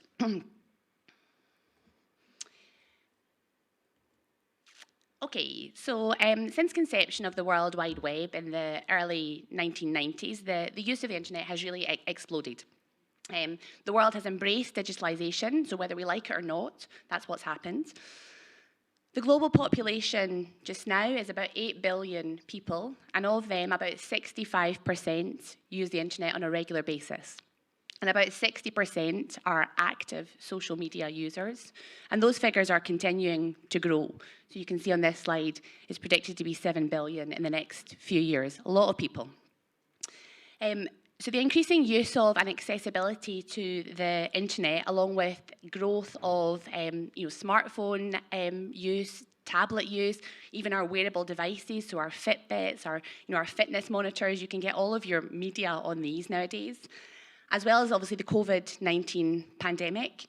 That's resulted in this heightened reliance on digital technology and digital tools. So in almost every aspect of our daily lives, so from facilitating booking an appointment, so you can book your restaurant, you can book your beautician appointment, your eye appointment online, but also to sharing knowledge and content and information through webinars and these types of things. So those who have grown up in the internet age, so that's every generation really from millennials. So millennials were born 1980 to 1996, Gen Z or Gen Z, 1997 through to 2012, and then all subsequent generations. So we and everyone else in the room who's born from 1980 onwards, we're children of the internet age. And we're much more likely to adopt an active learning style rather than what I'm doing now. So I'm standing here passively feeding you information. And there's pretty good evidence that that's not the best way to teach people. And if you give people visual cues and written communication as well as interaction, you're much more likely to process the information that you're given, and you're much more likely to retain the information that you're given. So the days of having lots and lots of slides at congresses with lots and lots of words on them are probably over or are heading towards being over. And to actively learn, we're very reliant on the internet, and we're very reliant on all of these different educational tools and digital tools that you can get from the internet. And an inevitable component of that is the use of social media. So we know that the average internet user spends 147 minutes a day on social media. So I have to say, I actually thought it might be higher. You know, everywhere you go, you see people on their phones. But that's a lot of time. So that's really an unmissable opportunity in terms of allowing us to educate and inform people. So if that's what people are doing nowadays, we have to tap into that, and we have to use that as an opportunity for us to inform them about developments in the scientific world and to educate them. So what do we mean by social media? So social media encompasses a number of different platforms. So I think there are more than 130 of them now. And they allow people to create virtual networks and communities where you can share content, you can share knowledge. It can be with a few individuals, it can be with large groups of people. And you use the internet, you use your mobile phone, you use your wearable device in order to do that. So I guess we'll go for a little bit of interaction now. Don't be shy. Oh, sorry. So who has this app? Hands up if you have this app. It's WhatsApp. Yeah? So, I mean, that's social media. So for a lot of people say, oh, social media, I don't do social media. So WhatsApp is actually the second largest social media platform. So you don't think of it as traditional social media because it's often private, but it is a type of social media. It's got great global reach. I can send a message on WhatsApp to people simultaneously in Greece, in Crete, in Italy, wherever, Australia. So you formed a community, whether it's with one person or whether it's with a group of people. So it's a type of WhatsApp, it's just that it tends to be private and that you have to be invited to be part of a group. So you're in this virtual learning environment where you can see you've got all these different platforms. We can disseminate this information very rapidly on a global scale, but you want to navigate them in a sensible manner. So I think if you are somebody who's got no previous exposure to social media, this can be pretty daunting. And even for someone who uses it regularly, how do you keep up with all these different platforms? Well, I mean, you don't need to use all the platforms. So what platform you use really depends on what your end goal is. And so depending on your end goal, that dictates what platform or what platforms you decide that you want to make use of. So just as a sort of example of that, so this is Facebook, which you will mostly be familiar with, I would imagine. It's probably the biggest platform in terms of it came along first, and it has large numbers of users. But it tends to be that people will post things. So people who your friends, will post things, and they'll post things that you probably don't really need to know. So as an example, these are my dogs. They like cucumbers. So this is them sitting at my table looking at many cucumbers. So maybe some of my family are interested in this, maybe some of my friends are. Most people are not interested. It's not relevant for any of you. Whereas if you go to a platform like Twitter, so Twitter is a platform where what we would say about it is that people who you don't know, so often experts, will post things that are actually extremely relevant and things that you do need to know. It launched in 2006, and it lends itself to global interaction because it's not limited by followers. So what I mean by that is Facebook, Instagram, these other platforms, in order to be on that platform and get all the information, you have to be a follower or be a friend, be given permission to follow or to be a friend. Whereas on Twitter, you don't have to have an account. You know, so right now you could go onto anybody's Twitter profile and you can read all the information that's there. You can absorb all the information without having an account. So, you know, an example of that would be in terms of this sort of relevant information, this visual abstract. So this is, you know, SGLT2 visual abstract. Is very relevant to all of us. It's a nice infographic, a nice succinct way of presenting the summary findings of a very important study for the nephrology community. Now, you don't have to have an account on Twitter to see that, but that lends itself very nicely to social media platforms because it's just a little snapshot of information. So I want to focus on Twitter because it's really Twitter that has revolutionized delivery of digital education in nephrology, and I'll show you why. But I think it's important, you know, I don't have a long time to talk about all the different platforms. You know, we could do a number of these different talks, and there'll be different platforms that suit different people. But any platform that has the same attributes as Twitter, and so the most important thing to take away is that you don't have to have an account to see this information, could do the same thing, and the same educational tools could be utilised. So this is the nephrology social media timeline. So I said that Twitter launched in 2006. So in 2006, at the time Twitter was launching, we had blog posts, so that's sort of expert commentary. And then it wasn't until 2010, at the American Society of Nephrology, a group of people started posting some tweets and a bit of information about the meeting. So people who weren't there thought, hey, that's interesting. You know, I wasn't able to get to Prof. Malamachi's talk, but that's a nice slide. I'm going to look up that paper she's mentioned. And really from there, it completely exploded. And there's been lots and lots of different educational strategies and uses of the Twitter platform since then, so right up until today. There's a bit of controversy with Elon Musk, and I'll talk about that a little bit at the end. So what's a tweet? So a tweet is essentially a character-restricted post. So it's limited to 280 characters, so it's very brief. As I say, it can be viewed by anybody who has an internet connection. You don't need an account. In order to engage with it, so if you wanted to amplify the message or to disseminate the message, you do have to have an account. So, you know, I couldn't, without an account, retweet, so to post the information again, because I don't have an account, but I can read all the information that is there. You can put an image into it, so like that infographic visual abstract we saw. You can put a video into it. So for example, you might put a short clip of a webinar. You can put a link to a web page, so it might be a journal article. And you know, that all enhances a tweet. So you've got these 280 characters, and then you've got a link which really enhances the content of your tweet. You can share this information in real time. So, you know, you're at a congress, you can post tweets of slides. The information can extend far across the globe.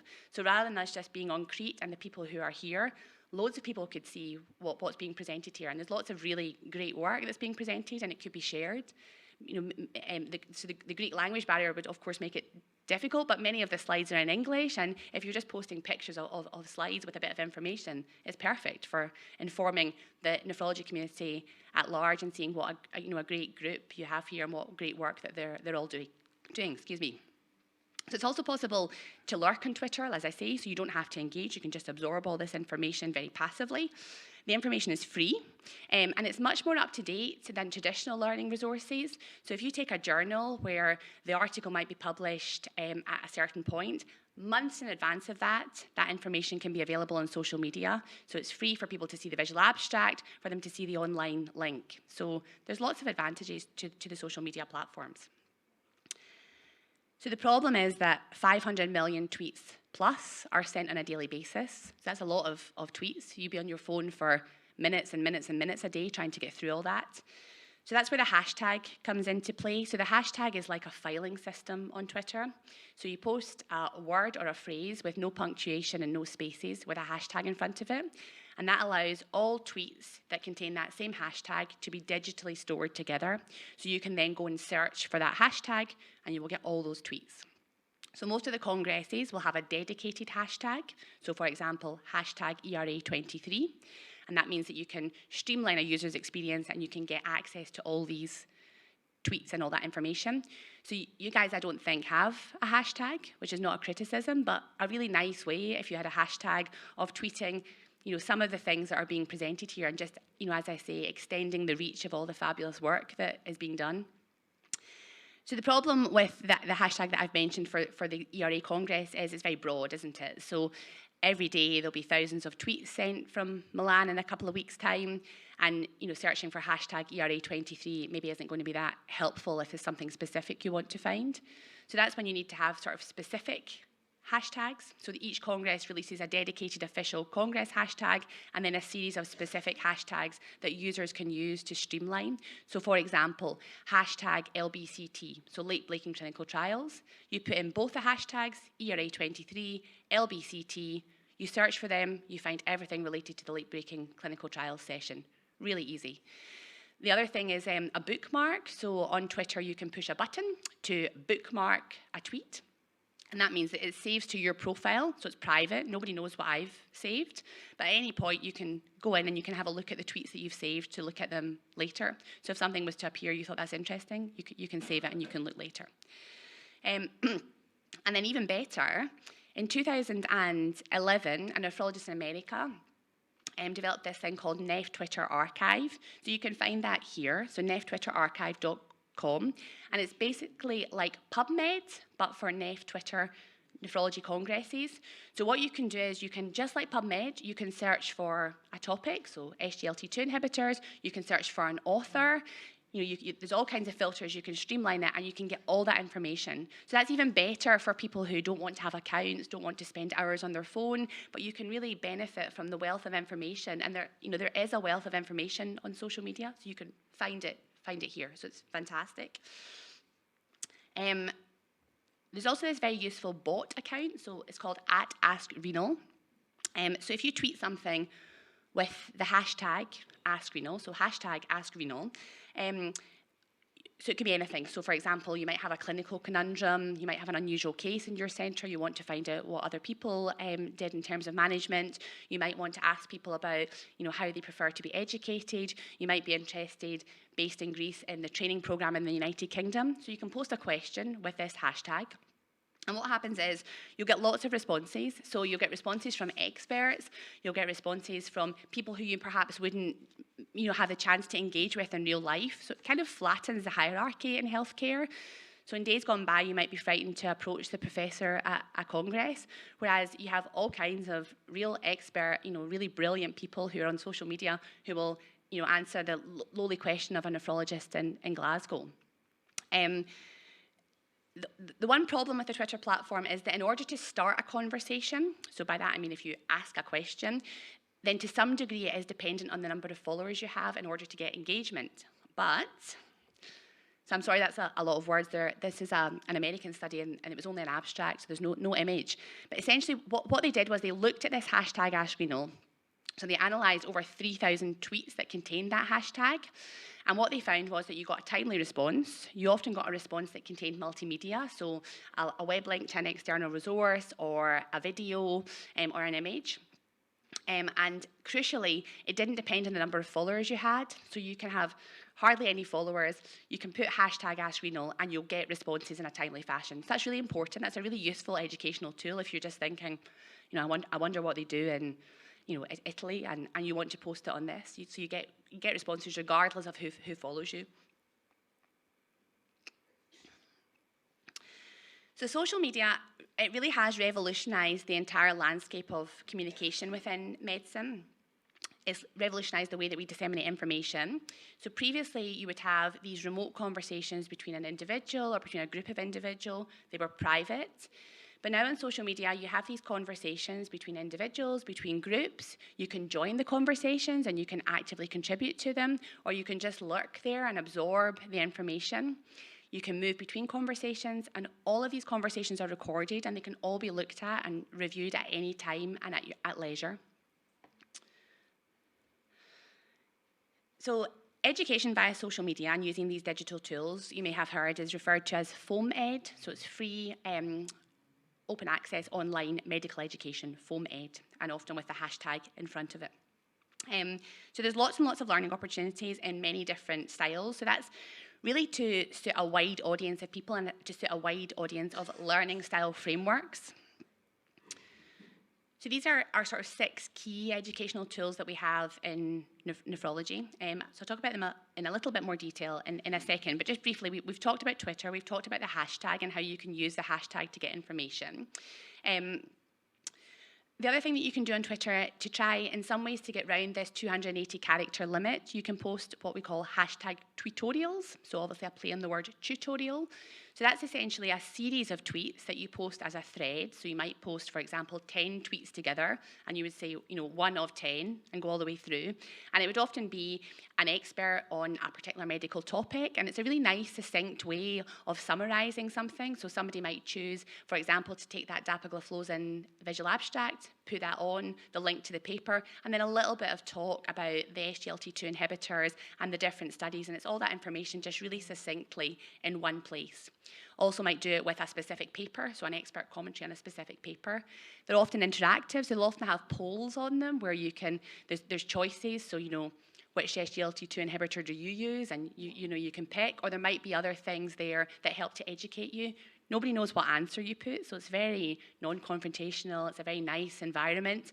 But once you've answered it, you see the proportions of answers, and when the poll finishes, whether that's 24 hours or a week, you can see everybody's answers, and as in not anonymously, but you can see all the answers and where the responses lie. Other things that you can do with Twitter, online journal clubs, you can do live Twitter chats, you can advertise other forms of education, for example, webinars, e-seminars. Blogs we talked about, so blogs are expert commentary. These days they're often interactive, so they'll be hosted on a website often.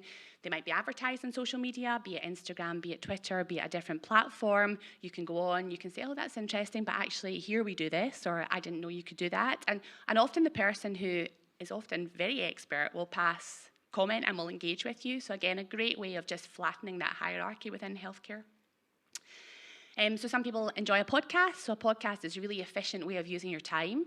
So you can commute to work, stick a podcast on. You can go out for a run, stick a podcast on. You might be doing your hoovering, put a podcast on. So I find podcasts difficult because I think I have a low attention span, so I zone in and out of a podcast. But for other people that they work really well. And it just depends what your learning style is, and that's what's so great about this. There's all these different things for different people. YouTube is the same idea, but of course this is visual. So, you might be somebody who sticks YouTube on with a webinar, you go about doing some stuff in the house, you've got YouTube there, you're listening in and you can watch it, and that helps to educate you.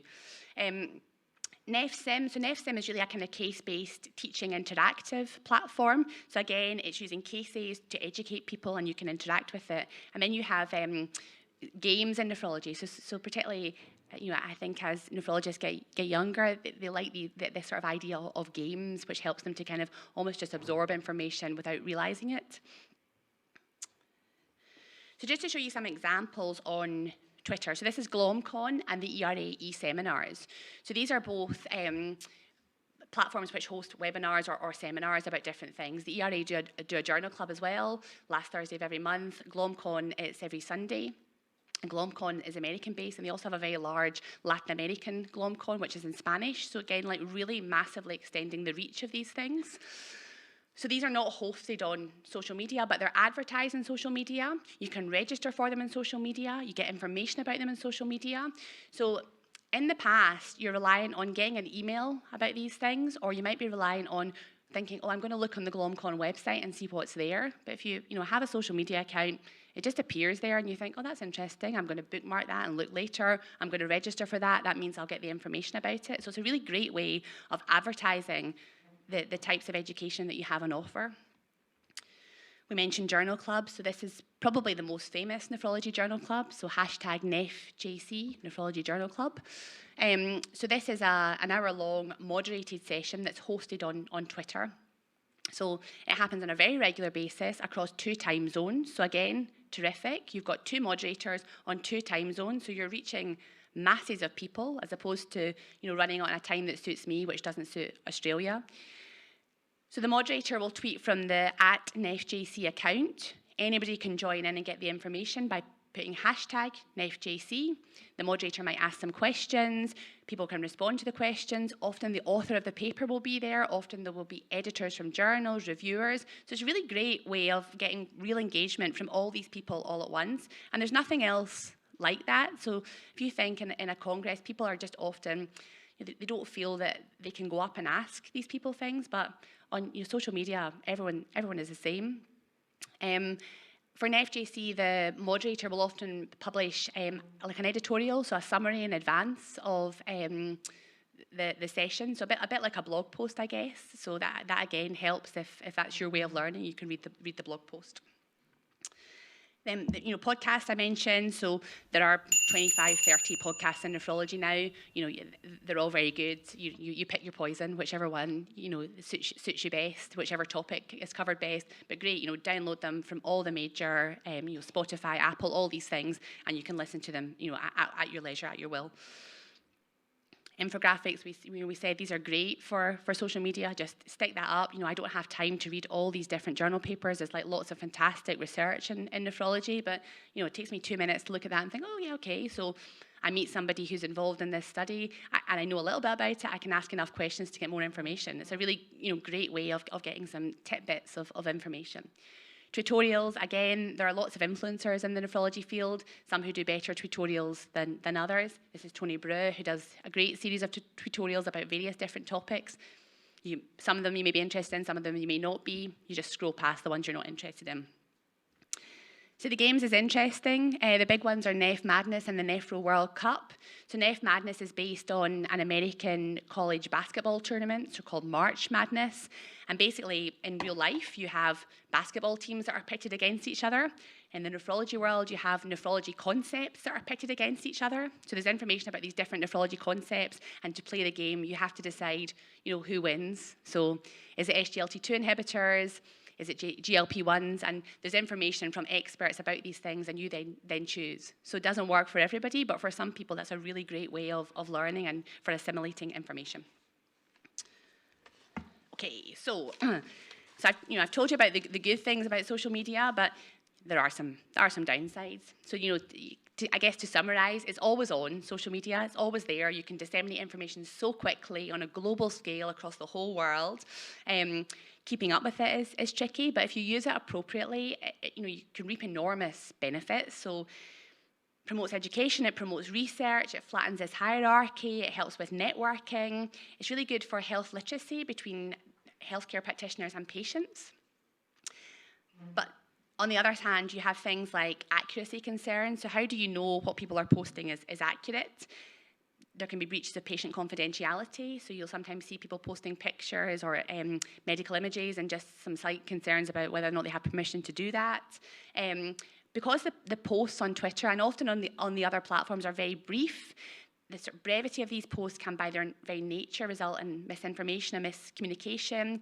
You can get opinions that are very polarised. And I think you have to remember, I don't know if you have this phrase, but we talk about keyboard warriors in the UK. So that's people that sit behind a keyboard and furiously type things on a keyboard. But if you met them in real life, they would be very timid and they wouldn't say anything. So you have to remember on social media that it's just like real life. And if it would be unacceptable to do something in real life or rude in real life, then the same is true on social media. So etiquette is very important.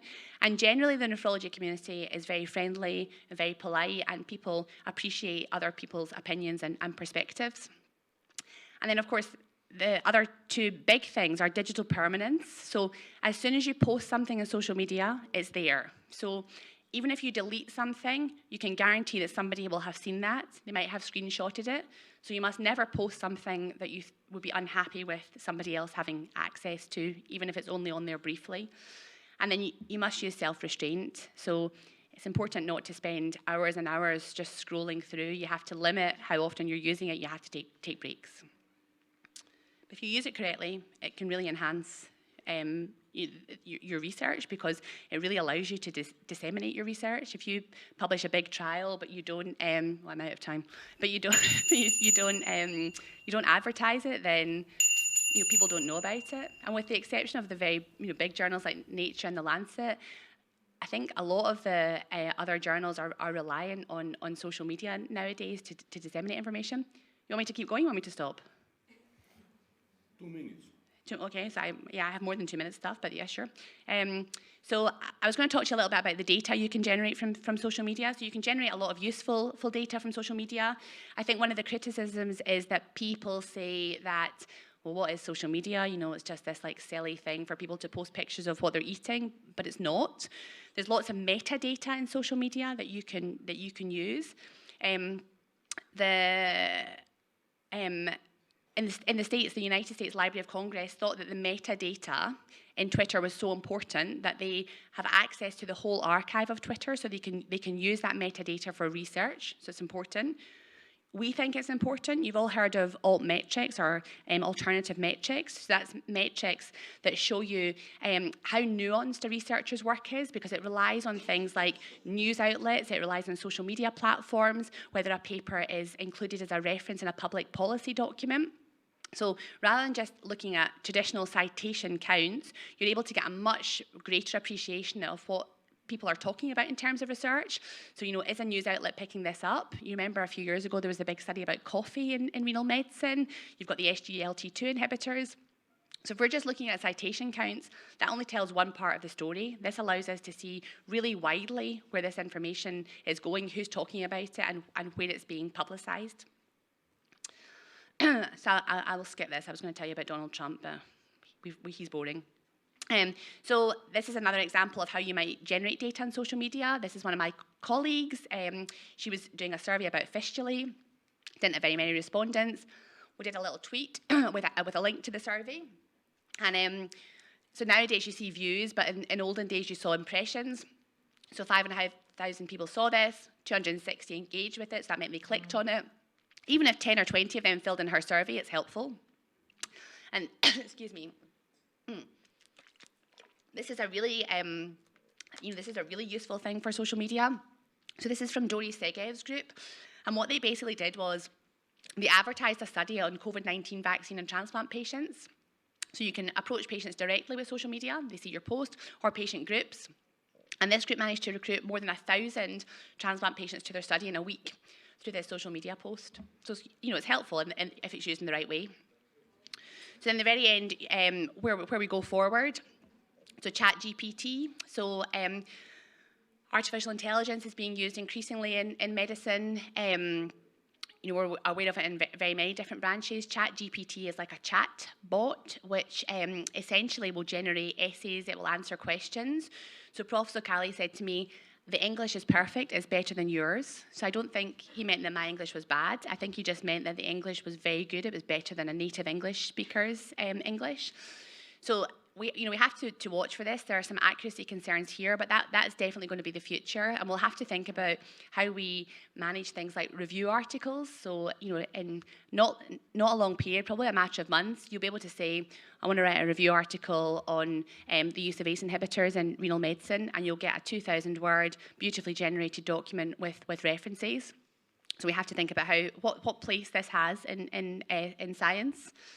Augmented reality, so, you know, going forward, videos, etc., will be immersive experiences. It won't just be that you watch something, you will immerse yourself in it.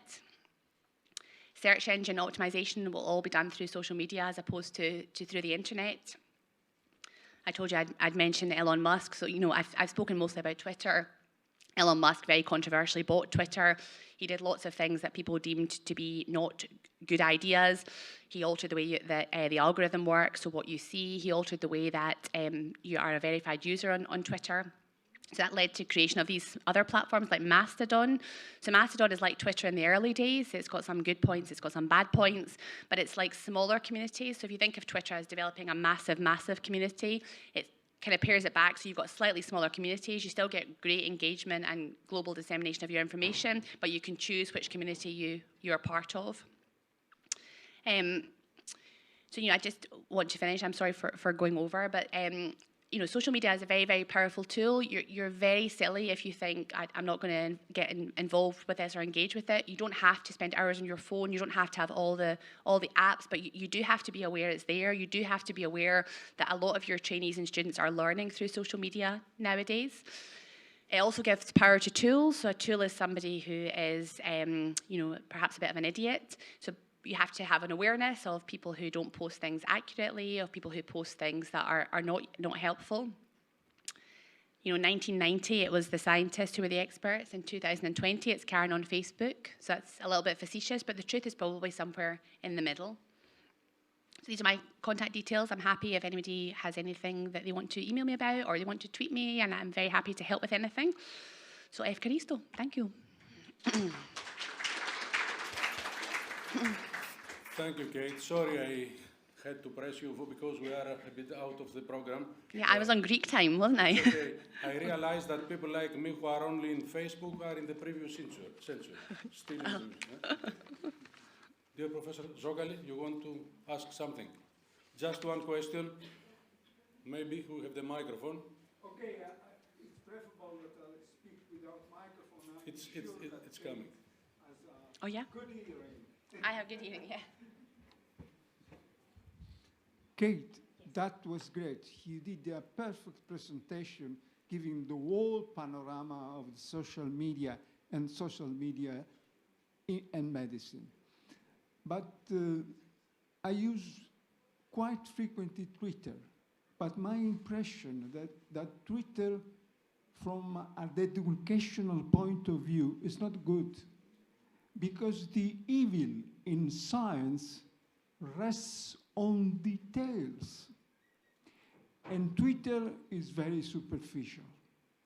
Many studies that are transmitted to the audience via visual abstracts lack detail. And if you don't give detail, you risk to transmit the wrong information. This is the first thing. And the second, I would like you to expand on metaverse, virtual reality. You alluded to that. Yeah, I was rushing. But that will change everything.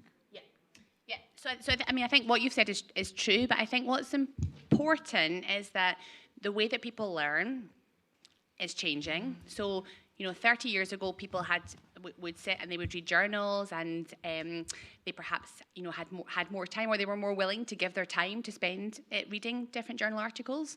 So I think the thing to remember about Twitter and these social media sites is I am not saying that they give you all the detail, because that is very true. Of course they don't. But what they do is they give you the visual abstracts, which you cited as the example. So all the journals now are asking for visual abstracts, all of them. So the visual abstract gives you the basic information. So, you know, let's say that I'm not interested particularly in peritoneal dialysis, okay? But it's important that I have a bit of information about it. There's a big study. I see the visual abstract. I think, okay, that's important. I can then go and read the study. Or I can have just enough information that I'm informed. For other things, you know, there will be a link so you can go and read the article. So I guess it's really about disseminating the information that is there, so you are aware of the breadth of information, and you can then choose what you want to have in more, you know, in an in-depth knowledge about. And it's just a really nice way of people being able to see, okay, there's that study that's interesting. You know, EMPA kidney has been published. I didn't realize it was published. I'm going to bookmark that, and I will read all that later. So I think as long as you're aware that it doesn't have all the detail, that's okay. And then, so, I mean, the metaverse, you're right. I mean, you know, it's terrifying what data there is out there about us. So, you know, metadata, essentially, there's two types. Metadata is data about data. So there's structural metadata, there's descriptive metadata.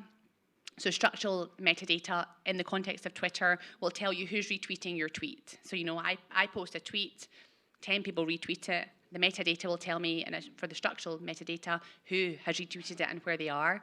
And the descriptive is more about, like, me, so where am I based? So that this tweet came from the United Kingdom, what the subject is on.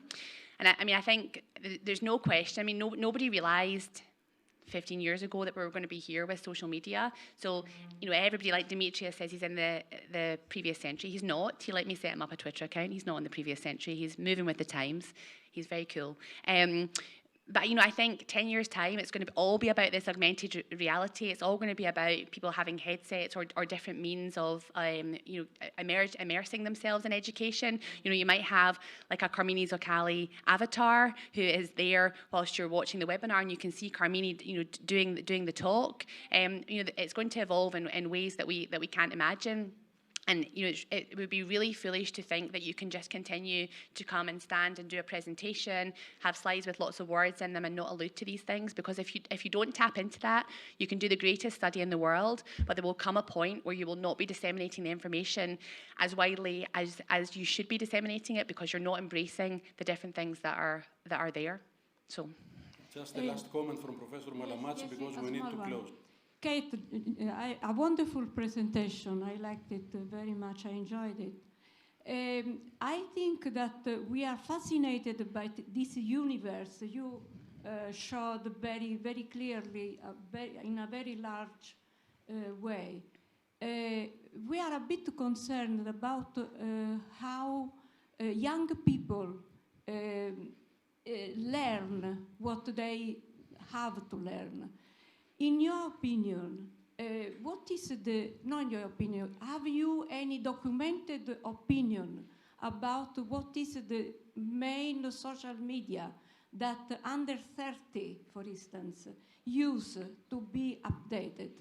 Yeah, so I think a bit like I said at the beginning, what social media platform you use depends on what your goal is. So lots of people, lots of young nephrologists coming through will use the TikTok platform, will use the Instagram platform. They will use Twitter as well. And so Twitter, because it's established and because it's where everything came from first, that's why there's more to say about that and why I focused on that. But like I said, all the educational tools we spoke about could all be used somewhere else. The really crucial thing is you need to have a platform where you don't need to have an account, because the beautiful thing about Twitter is that anybody can see that information, can't engage, but they can see the information, and that's what you want, the information to be freely available to everybody. So TikTok, I think, is a big thing. So TikTok is videos, essentially. So, somebody doing a silly dance is not helpful for nephrology learning, but I think that these platforms are all being refined. So you have things like Facebook stories, you have Instagram stories. These things were not available at the beginning, but the platforms evolve to lend themselves to education. So an Instagram story is great. You can post something with a link now, so you can have a web link on it. You didn't used to be able to do that. The difficulty, of course, is that it's only available for 24 hours, and you need something that's there more permanently so people have access to it and you capture a wide audience. But I think, as I said at the beginning, all these other platforms are great for specific purposes. I didn't have time to talk about Twitter. I didn't have time to talk about them all. So I think TikTok probably and Instagram are the ones to watch, but I think this AI and augmented reality, that's going to be a big thing in a very short period of time. Thank you very much, Kate. Thank you very much all. And now we move on to the next presentation, Professor Papayani.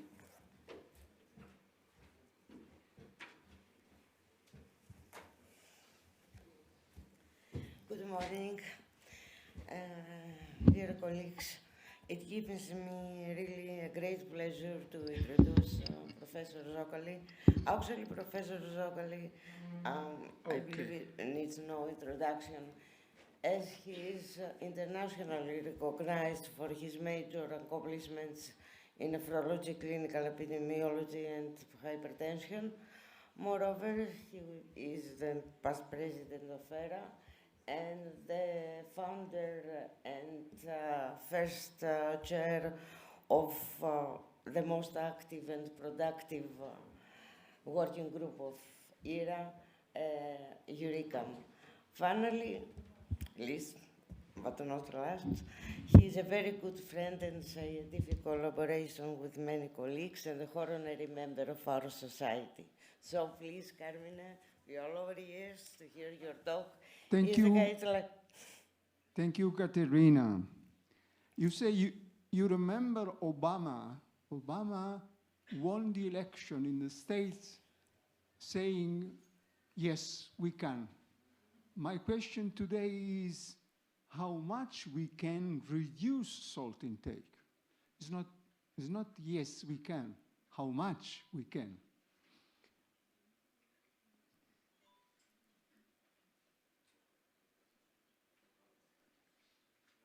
It does not work.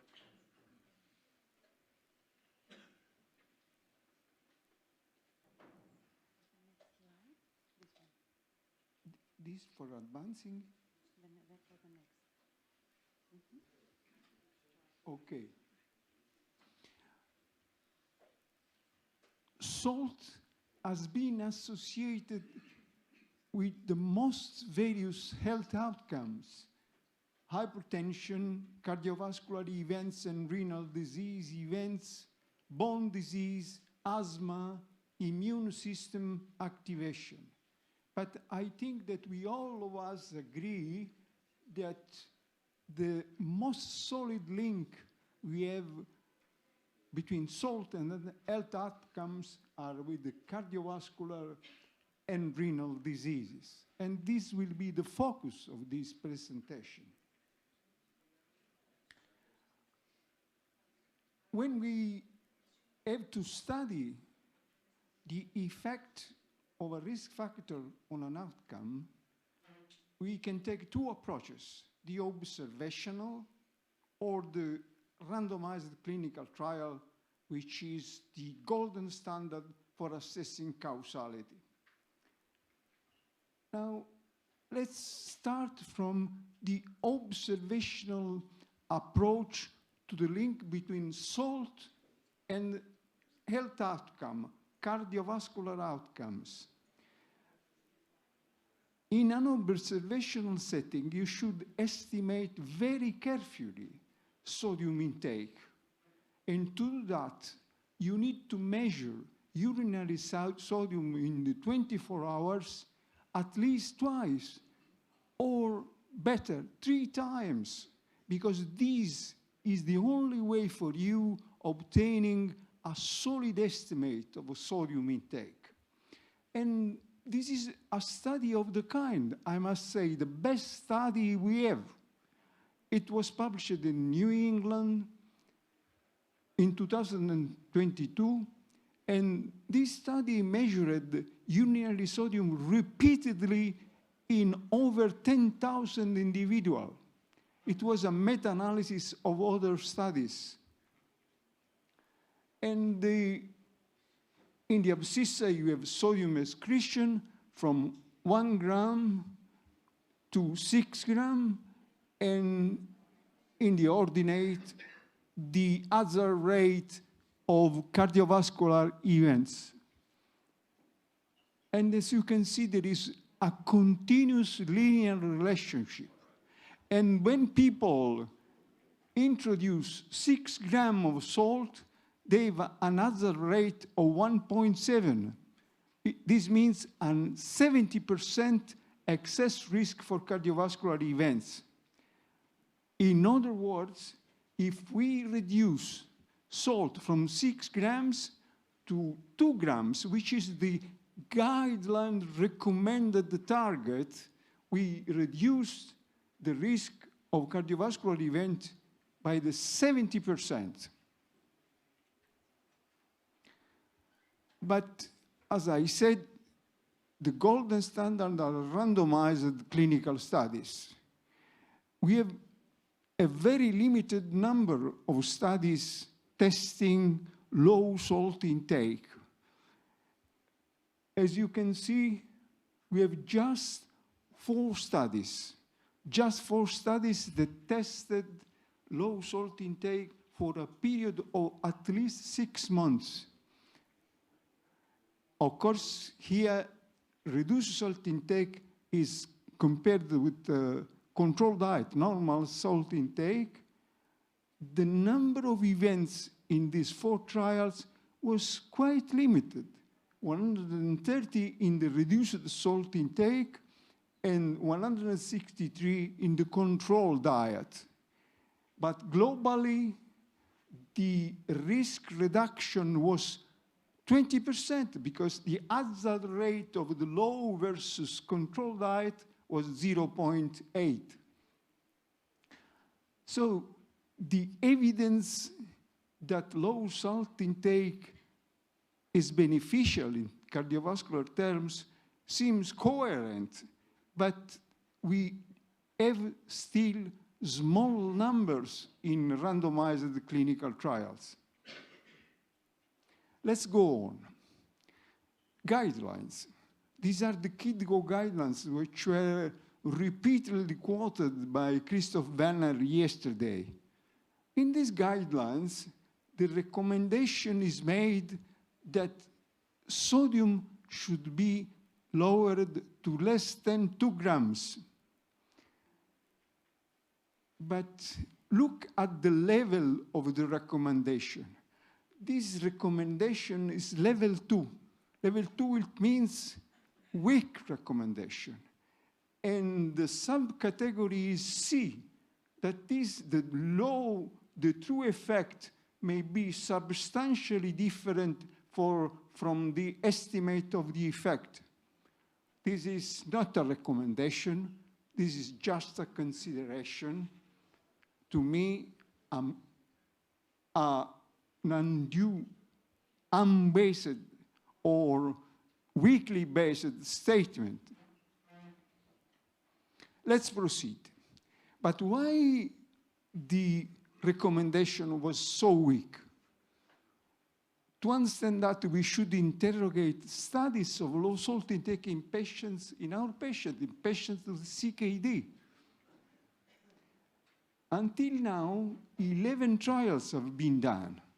This is a meta-analysis made in 2018. 11 studies to whom I added a study by my group that was made after these 11 studies. And I will show you how weak are these trials. You see, the random sequence generation was unclear in 2 trials. The allocation concealment that in clinical trials is fundamental was unclear in 5 trials. The blinding of a participant was unclear in all trials. And the outcome assessment was not blinded in all trials. So these are very weak trials, but there is more. Again, this is the list of the trial. The design. We can adopt 2 designs in randomized trial. Parallel groups and crossover. All these trials were crossover. And this is a strong weakness because in crossover trials studying salt, the washout period quite often is insufficient. If you do the low salt diet first, baseline blood pressure cannot go up sufficiently during the following period. So all these trials had a weak design. Crossover is a weak design in trials of the kind. And let's move at the duration of intervention. To make decision, we need long trial, not short trial. 2 trials lasted just 1 week. Would you trust a trial that lasts just 1 week? And only 4 trials lasted 24 weeks, 6 months. But please note that the trial that lasted just 1 week created a huge difference in sodium excretion between the 2 study arms, 140 millimoles per day. It means that they lowered the sodium intake substantially, but for 1 week. But look at the long-term studies. Here the difference between the high and the low salt intake was 5 and 25 millimoles per day. That is, the sodium intake in this long-term study practically did not change. So even in the setting of clinical trials, attaining and maintaining the sodium intake goal in the long term is very difficult indeed. I think that you may agree on this, sister. let's move on the observational setting, because we agree, I showed you that the clinical trial results depend on badly designed trials. Let's see the observation setting. We have studies made in the CRIC cohort.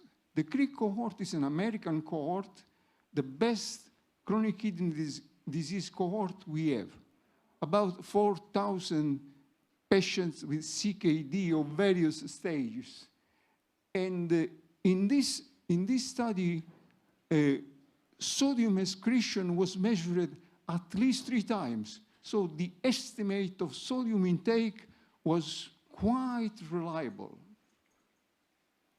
And when this investigator tested the relationship between sodium excretion and cardiovascular outcome, they found that there was a linear relationship between the two variables. And the same was for the risk of CKD progression toward kidney failure. The risk for the cardiovascular event was 2, hazard rate 2, that is a 100% risk excess. And the risk for end-stage renal disease was 1.7, a 70% risk excess. But to understand whether or not the guideline target of 2, you remember, Ktigo said that we should lower sodium down to 2 grams per day. We should look at distribution of sodium intake. And this is the distribution of sodium intake in the CRIC cohort. Ktigo say that we should lower sodium to 2 grams.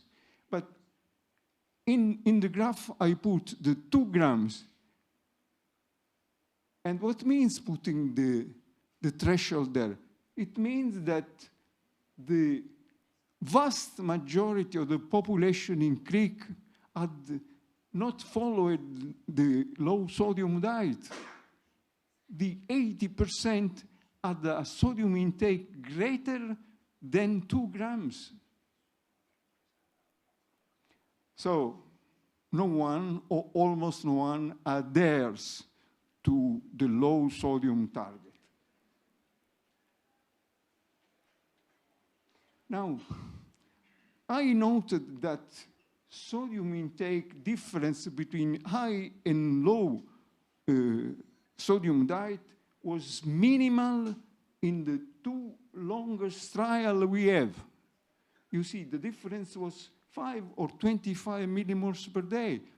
It means that the sodium intake remained almost the same. How can we improve this? We can adopt the strategy that diabetologists have already adopted.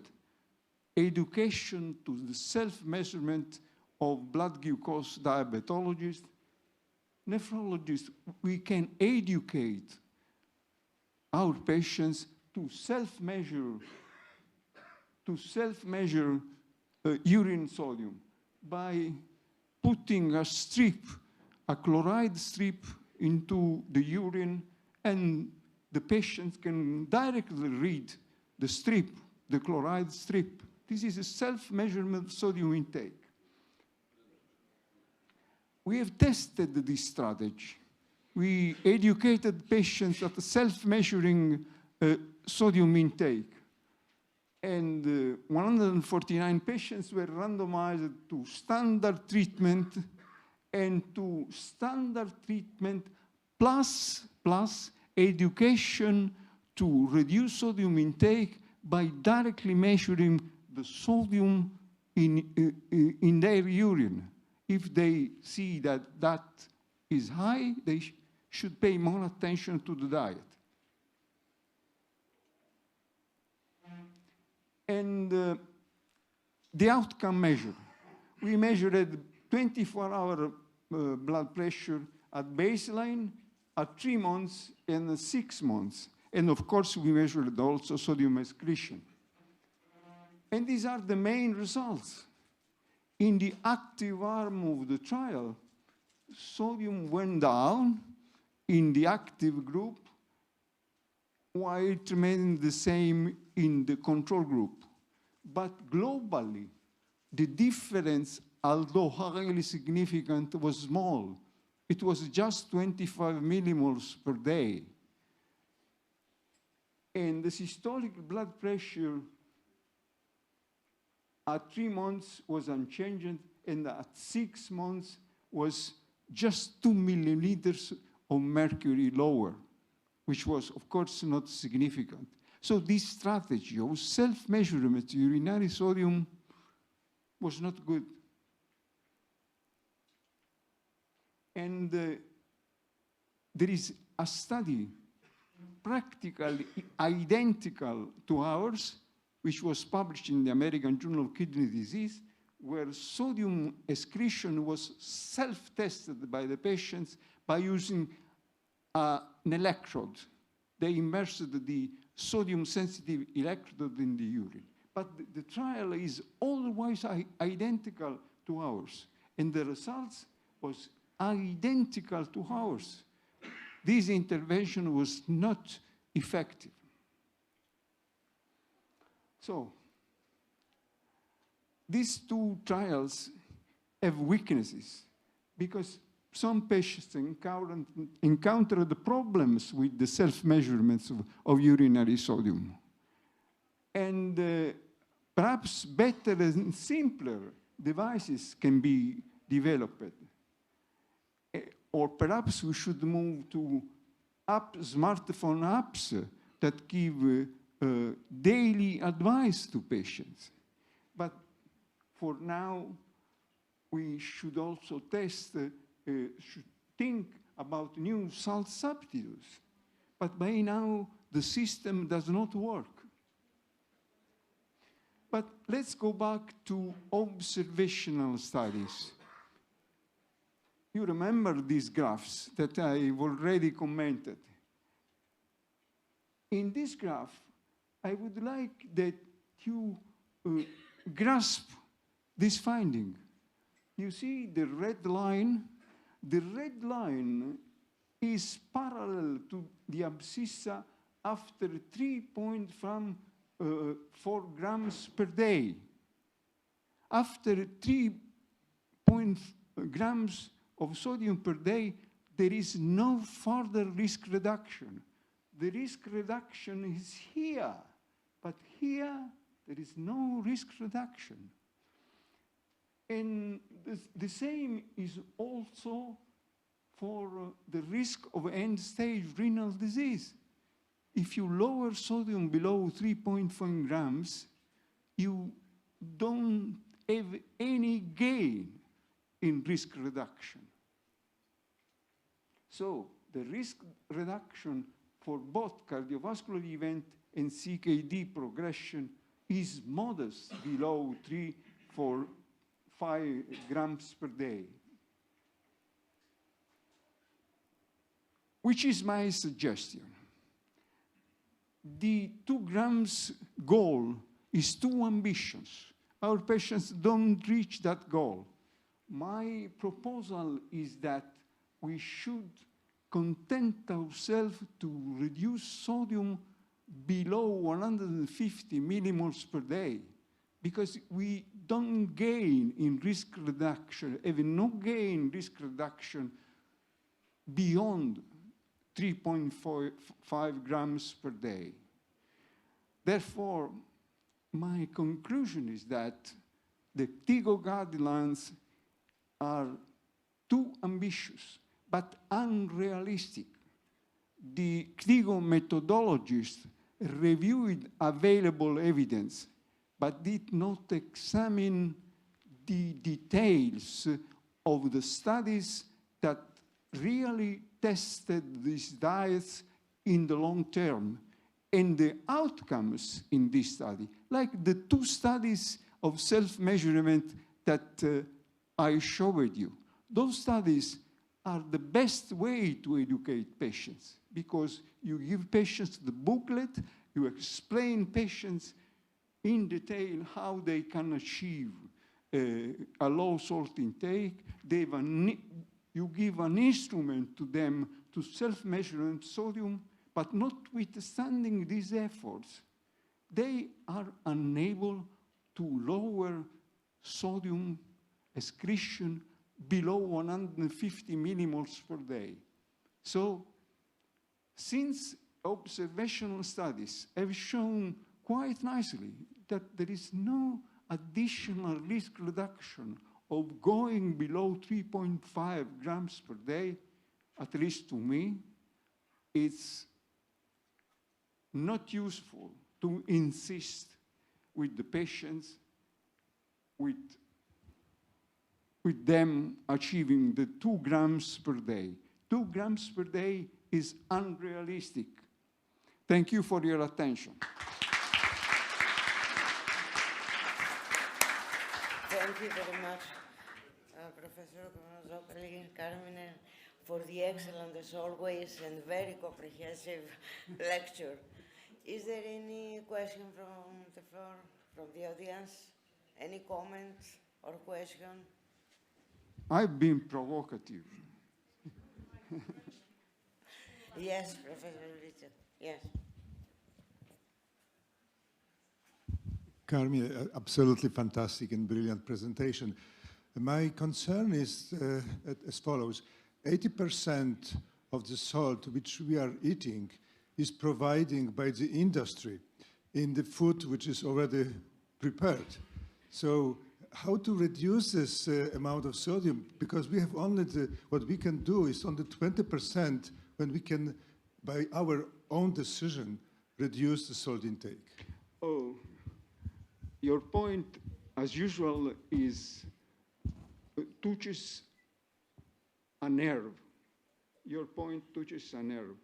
Because food that we buy at the supermarket is very rich in salt. Now there are rules whereby the precise content of salt should be indicated. And in all food we buy at the supermarket, sodium is indicated. And this recommendation is made by the governments to help people to adhere to low salt intake. But this is not the honest way of approaching the problem. If all food that is offered in the supermarket has a high salt intake, the laymen have no choice. It is possible to self-select a diet without salt. For example, eating vegetables, eating fish, eating moderately meat, and don't add salt to food. But this is complicated because people eat not at home, eat in the workplace. So a big problem is certainly the possibility of realizing a low salt intake. This is the background. In the trial we did, for 6 months, people were instructed, whereas they were explaining that they should not use food bought at the supermarket. And all people participant to the trial said, no, I don't buy food in the supermarket. And they self-measured sodium. But at the end of the story, the sodium excretion reduction was a mere 25 millimoles in 24 hours. It's nothing. And blood pressure remained the same. I was astonished. Thank you. Any other question or comment? Okay. Thank you very much.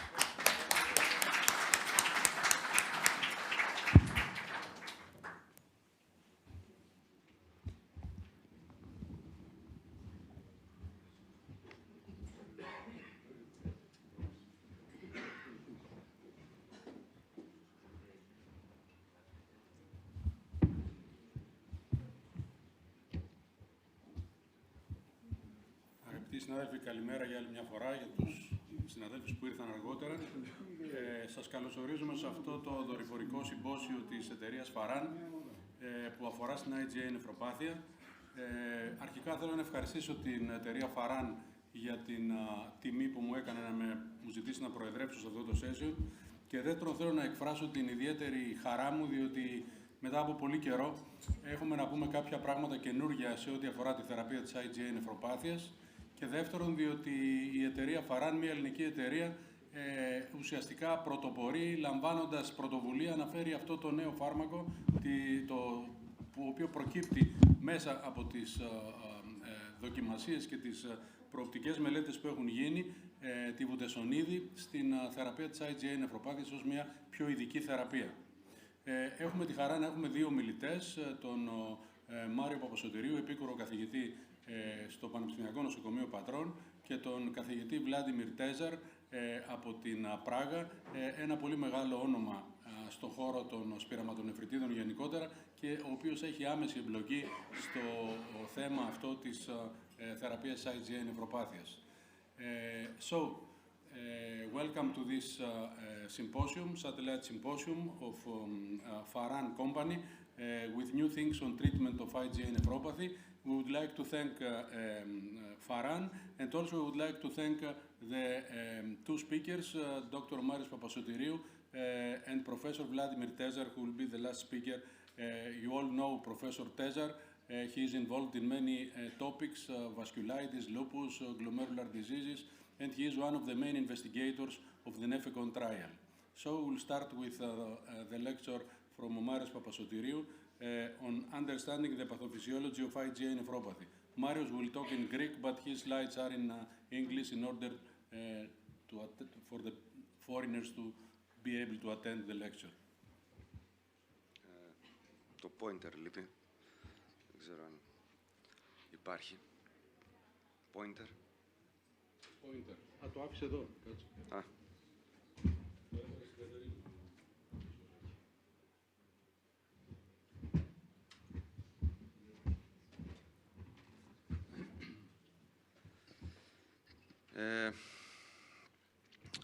Καλημέρα και από μένα. Να ευχαριστήσω την Οργανωτική Επιτροπή και την εταιρεία Φαράν για την τιμή που μου κάναν να παρουσιάζω τα στοιχεία της παθοφυσιολογίας για την IgA νεφροπάθεια. Πέρα από την βασική παθοφυσιολογία και με περισσότερες λεπτομέρειες από αυτά που συνήθως αναφέρεται, θα συνεχίσω με τις κλινικές εκδηλώσεις της νόσου και τις θεραπευτικές αρχές της. Γνωρίζουμε ότι η IgA νεφροπάθεια είναι μια μεσαγγειακή υπερπλαστική σπυραματονεφρίτιδα με διάχυτη αναπόθεση IgA στο μεσάγγιο. Πρώτο εντοπίστηκε πριν 50 και πλέον χρόνια και χαρακτηρίζεται από την εναπόθεση IgA στο μεσάγγιο, όπως ανέφερα και πιο πριν, και μάλλον αποτελεί πιθανόν το πιο κοινό σπυραματικό πρότυπο βλάβης στον δυτικό κόσμο και την Ασία. Καταρχάς, προφανώς η νόσος έχει να κάνει με την IgA νοσοσφαιρίνη. Και πάνω σε αυτό θα ήθελα να σταθώ, στο πού παράγεται η IgA νοσοσφαιρίνη και τι βασικές δουλειές κάνει. Στο δεξί κομμάτι της διαφάνειας βλέπουμε ότι αφενός η IgA νοσοσφαιρίνη παράγεται συστηματικά, αλλά το μεγαλύτερο μέρος της παράγεται στους βλενογόνους του ανώτερου αναπνευστικού, στους βλενογόνους των βρόχων και στον βλενογόνο του εντέρου, στις πλάκες του Πέγερ. Εκεί τι ακριβώς γίνεται? Εκεί, μετά από αντιγονικό ερεθισμό, β' λεμφοκύτταρα ενεργοποιούνται και παράγουν διμερή IgA1 ή τύπου 2, τα οποία στη συνέχεια υφίστανται διαφοροποιήσεις του μορίου τους και εκρίνονται στον αυλό για την αντιμετώπιση των αντιγονικών ερεθισμάτων. Και αυτό το μόριο της IgA, στους ασθενείς με IgA, έχει βρεθεί ότι είναι ελάχιστα ή διαταραγμένα γαλακτοζηλιωμένο. Και μάλιστα περίπου το 90% των ασθενών με IgA νεφροπάθεια έχουν αυτό το ελάχιστα γαλακτοζηλιωμένο μόριο σε μια μάλιστα συγκεκριμένη περιοχή του μορίου της IgA. Και όχι μόνο μάλιστα σε συγκεκριμένη περιοχή του μορίου, αλλά σε συγκεκριμένα residual, δηλαδή σε συγκεκριμένα μόρια που βρίσκονται σε αυτή την περιοχή. Και μάλιστα υπάρχει διαφοροποίηση στην γαλακτοζηλίωση που σχετίζεται και με την επιδείνωση της νόσου και την νεφρική εξέλιξη, όχι μόνο σε αυτή την περιοχή που ανέφερα πριν, αλλά και σε άλλες περιοχές που είναι πιο περίπλοκη η διαδικασία της γλυκοζηλίωσης. Γιατί συμβαίνει όμως διαταραχή σε αυτά τα μόρια? Γιατί συμβαίνει αυτή η διαταραχή? Φαίνεται ότι όλη η διαδικασία έχει να κάνει με τα β' τα οποία υπάρχουν στις πλάκες του Πέγερ και τα οποία παράγουν αυτά τα μόρια της IgA τύπου 1. Ένας από τους παράγοντες που εμποδίζει αυτά τα β' να παράξουν φυσιολογική ανοσοσφαιρίνη είναι τα μόρια του microRNA τύπου R148β, τα οποία εμποδίζουν το ένζυμο που γαλακτοζηλιώνει τα μόρια της IgA τύπου 1 ανοσοσφαιρίνης. Συνεπώς, στην IgA νεφροπάθεια έχουμε β' στον λεμφικό ιστό, κυρίως του εντέρου, τα οποία παράγουν ελάχιστα γαλακτοζηλιωμένη IgA σφαιρίνη. Και θα πει κάποιος, και τι έγινε? Και επειδή παράγεται ελάχιστα γαλακτοζηλιωμένη, αυτό προκαλεί κάτι? Και ναι και όχι, και θα γίνω λιγάκι πιο συγκεκριμένος. Φαίνεται ότι αυτά τα μόρια της ελάχιστα γαλακτοζηλιωμένης IgA περιέχουν επίσης αυτό το μόριο της νη-ακέτυλο-γαλακτοζαμίνης, που σε κάποιες περιπτώσεις, όχι πιθανότατα σε όλους, προκαλεί αντιγονικό ερεθισμό. Και αυτός ο αντιγονικός ερεθισμός προκαλεί την παραγωγή άλλων αυτοαντισωμάτων έναντι αυτών των μορίων της ελάχιστα γαλακτοζηλιωμένης ανοσοσφαιρίνης. Και φαίνεται ότι καλύτερος δείκτης για την ενεργότητα της νόσου, για την εμφάνιση πρωτεϊνουρίας, για την εμφάνιση ιστολογικών διαταραχών, για την εξέλιξη της νεφρικής βλάβης, δεν είναι τα ίδια τα μόρια της ελάχιστα γαλακτοζηλιωμένης IgA σφαιρίνης, αλλά η παρουσία των ανοσοσυμπλόκων που προκαλούνται από το σχηματισμό των αυτοαντισωμάτων. Συνοψίζοντας, στη παθοφυσιολογία της νόσου έχουμε 4 hits, 4 δράσεις οι οποίες κυρίως συμβαίνουν. Πρώτη, η παραγωγή της ελάχιστα γαλακτοζηλιωμένης IgA σφαιρίνης, την παραγωγή των αυτοαντισωμάτων, την παραγωγή των άνοσοσυμπλόκων που τελικά εναποτίθενται στο μεσάγγιο και ενεργοποιούν την περαιτέρω βλάβη. Ενεργοποιούν την περαιτέρω βλάβη πώς? Ερεθίζοντας τα ποδοκύτταρα, ενεργοποιώντας τα ποδοκύτταρα για την παραγωγή φλέγμων οδών παραγόντων, όπως είναι ο TNF-α, οι τερλευκίνες, TGF-β, τα οποία εν συνεχεία προκαλούν αποδιαφοροποίηση τόσο των ποδοκυτάρων, αλλά και βλάβη στα επιθυλιακά κύτταρα των εγγύς σωληναρίων και τελικά τα συμβάντα αυτά οδηγούν στην διάμεση είνωση τόσο των σπειραμάτων αλλά και του διάμεσου χώρου. Η νόσος είναι κατά κύριο λόγο αφορά σποραδικά περιστατικά, δηλαδή πάνω από 90% των περιπτώσεων είναι σποραδικές. Ωστόσο, έχει βρεθεί και οικογενειακή σύνδεση, μάλιστα κυρίως με τον αυτοσωματικό επικρατή. Ωστόσο, η μετάδοση της νόσου, η κληρονομικότητα, μάλλον θα έλεγα, της νόσου, είναι πιο περίπλοκη. Και σε JVAS αναλύσεις έχει βρεθεί ότι υπάρχουν διάφορα παθοφυσιολογικά παθογενετικά μονοπάτια, τα οποία μπορεί να προκαλέσουν ή να σχετίζονται με την νόσο, που έχουν να κάνουν ενδεχομένως με την αντιγονοπαρουσίαση, με την ενεργοποίηση του συμπληρώματος, με την παραγωγή της IgA σφαιρίνης από τον βλενογόνο του εντέρου και με το νοσοποιητικό σύστημα του ασθενή έναντι οποιονδήποτε παθογόνου. Επιδημιολογικά, πιθανότατα αποτελεί την πιο κοινή πειραματική νόσο, με περίπου 2,5 καινούρια περιστατικά ανά 100.000 κατοίκους και μάλιστα, όπως χαρακτηριστικά φαίνεται στην εικόνα, η νόσος είναι πιο συχνή στην Νότιο-Ανατολική Ασία και στις βορειότερες περιοχές, όπως για παράδειγμα στην Βόρεια Ευρώπη. Και με στοιχεία από μια πολύ πρόσφατη δημοσίευση, τωρινή, πριν λίγες μέρες βγήκε, φαίνεται ότι και στην Ευρώπη, μέσα από αξιόπιστα registries, η νόσος είναι συχνότερη στις βόρειες περιοχές σε σχέση με τις νότιες, την Ισπανία και την Ιταλία. Ωστόσο, το πόσο συχνά θα βρούμε την νόσο, αυτό έχει να κάνει και το πόσο ψάχνουμε για την ίδια την νόσο. Δηλαδή, έχουμε ενεργό πρόγραμμα επιτήρησης, είτε αυτό αφορά κυρίως γενικές ούρων ή την μέτρηση του λευκόματος στην απέκριση ούρων και βεβαίως πόσο ευαίσθητοι είμαστε στο να υποβάλουμε έναν ασθενή, ο οποίος έχει μια ήπια αιματουρία, μια πολύ ήπια λευκοματουρία σε βιοψία νεφρού.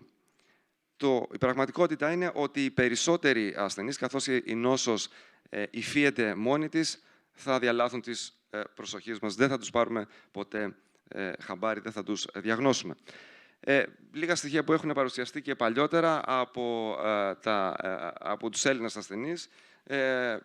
Κυρίως η νόσος αφορά στην Ελλάδα άντρες με επηρεασμένη νεφρική λειτουργία κατά τη διάγνωση και σημαντική πρωτεϊνουρία, ωστόσο η πρωτεϊνουρία, τα επίπεδα της πρωτεΐνης στα λεύκομα, στα ούρα 24 ώρου, έχει μεγάλη διακύμανση και αυτό έχει μεγάλη σημασία, όπως θα δούμε στη συνέχεια, για την πρόγνωση της νόσου, καθώς και για τις θεραπευτικές επιλογές.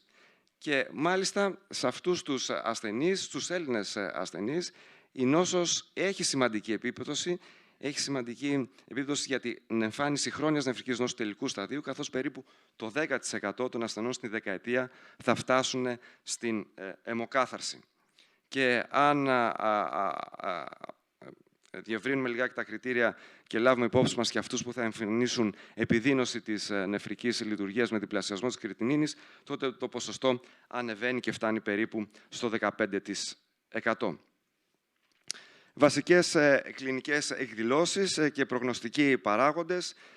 Συχνότερα, στο 50% περίπου των ασθενών, η νόσος εμφανίζεται με μικροσκοπική αιματουρία και πρωτεϊνουρία. Ωστόσο, και με μακροσκοπική αιματουρία μπορεί να εμφανιστεί μετά από επεισόδια λίμωξης του ανώτερου αναπνευστικού ή γαστρεντερίτιδες, χαρακτηριστικά 24 ώρες ή λίγο μετά την εμφάνιση της λίμωξης, αντιδιαστολή με την μεταλλιμώδης πνευματονεφρίτιδα.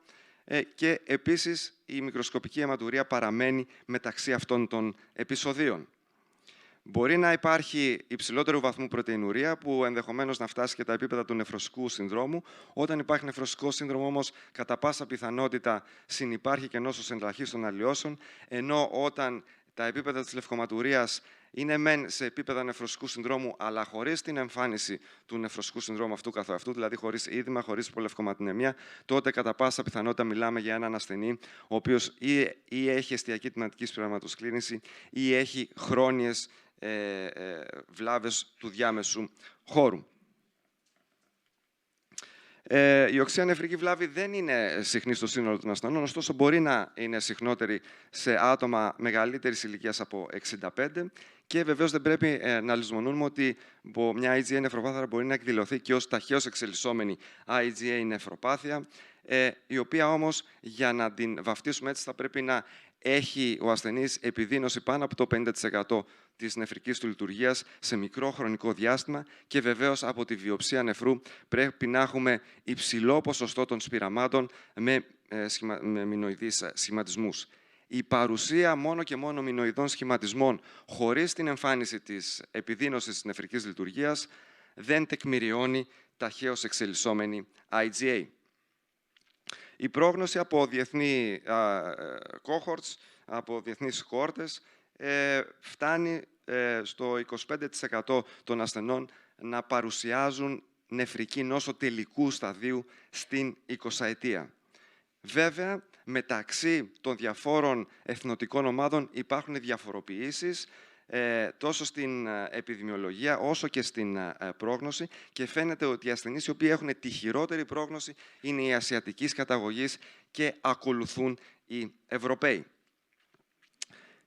Προγνωστικοί παράγοντες, προγνωστικοί δείκτες, οι πιο αξιόπιστοι είναι ο βαθμός της λευκοματουρίας κατά τη διάγνωση και η παρουσία υπέρτασης. Άλλοι προγνωστικοί δείκτες αξιόπιστοι, είτε στα ούρα είτε στο νερό, παρά τις διάφορες δημοσίευσεις, παρά τις διάφορες προσάσχειες, δεν έχουν τεκμηριωθεί προς το παρόν. Και το ίδιο έχει φανεί και στους Έλληνες ασθενείς οι οποίοι επί της ουσίας δεν είχαν σημαντική λευκοματουρία, είχαν άριστη πρόγνωση. Αυτοί οι οποίοι μετά από οποιοδήποτε είδους αγωγή συνέχιζαν να έχουν λευκοματουρία, είχαν κακή πρόγνωση μέσα στην δεκαετία. Και ποιο είναι το επίπεδο της λευκοματουρίας για τους Έλληνες ασθενείς που φαίνεται να είναι σημαντικό? Το ίδιο με τη διεθνή βιβλιογραφία. Ασθενείς με κάτω από μισό γραμμάριο απέκριση λευκόματος στα όρια 24 ώρου έχουν άριστη πρόγνωση. Από εκεί και πάνω τα πράγματα επιδεινώνονται. Άλλοι προγνωστικοί δείκτες, δεν θα μείνω σε πολλές λεπτομέρειες. Προφανώς το MEST score που είναι ιστολογικός δείκτης και βεβαίως online το IgA Prognosis Tool, το οποίο μαζεύει παραμέτρους που αφορούν τόσο την νεφρική λειτουργία κατά τη διάγνωση, κλινικές παραμέτρους που αφορούν την υπέρταση, την πρωτεϊνουρία, την ηλικία και βεβαίως τους ιστολογικούς δείκτες και μπορεί αυτό το εργαλείο να μας δείξει αν ο ασθενής θα εμφανίσει 50% επιδείνωση της νεφρικής του λειτουργίας ή χρόνια νεφρική νόσο τελικού σταδίου έως ενός διαστήματος 80 μηνών από τη διάγνωση. Και να υπενθυμίσω εδώ ότι όσον αφορά τους Έλληνες ασθενείς, αυτό το εργαλείο υπερεκτιμά την πιθανότητα για εμφάνιση αυτών των συμβαμάτων. Επίσης, παρότι αυτό το εργαλείο είναι χρήσιμο για να μας πληροφορήσει την πορεία του ασθενούς, σε καμία περίπτωση δεν μπορεί να μας δώσει πληροφορίες για την πιθανότητα η αγωγή την οποία θα ακολουθήσουμε να είναι επιτυχής ή όχι. Οι θεραπευτικές λοιπόν επιλογές και με βάση την παθοφυσιολογία και τα στοιχεία που ανέφερα προηγουμένως, όπως είπα, η παραγωγή της IgA, ελάχιστα γαλακτοζωοποιημένης IgA, εμφανίζεται κυρίως από τα β' λεμφοκύτταρα που εδράζονται στις πλάκες του Πέγερ και στο έντερο. Συνεπώς, παράγοντες οι οποίοι θα εμπόδιζαν τα β' λεμφοκύτταρα για την αυξημένη παραγωγή αυτής της IgA σφαιρίνης, κατά πάσα πιθανότητα θα ήταν αποτελεσματική για την ύφεση της IgA νεφροπάθειας. Ωστόσο, υπάρχουν και τα άλλα βήματα, ακόμα και να παραχθεί η IgA νεφροπάθεια στα επόμενα στάδια. Υπάρχουν άλλοι παράγοντες που ενδεχομένως εμποδίζουν την παραγωγή των αυτοαντισωμάτων, αλλά και ακόμα παραπέρα, ακόμα και αν έχουν σχηματιστεί αυτά τα αυτοαντισώματα και τα ανοσοσύμπλοκα και έχουν επικαθίσει στο μεσάγγιο, και σε αυτήν την περίπτωση υπάρχουν άλλοι παράγοντες που αφορούν κυρίως την εναλλακτική οδό του συμπληρώματος, τα οποία θα μπορούσαν να είναι αποτελεσματικά στην ύφεση της νόσου. Βεβαίως, ποιοι ασθενείς θα πάρουν αγωγή?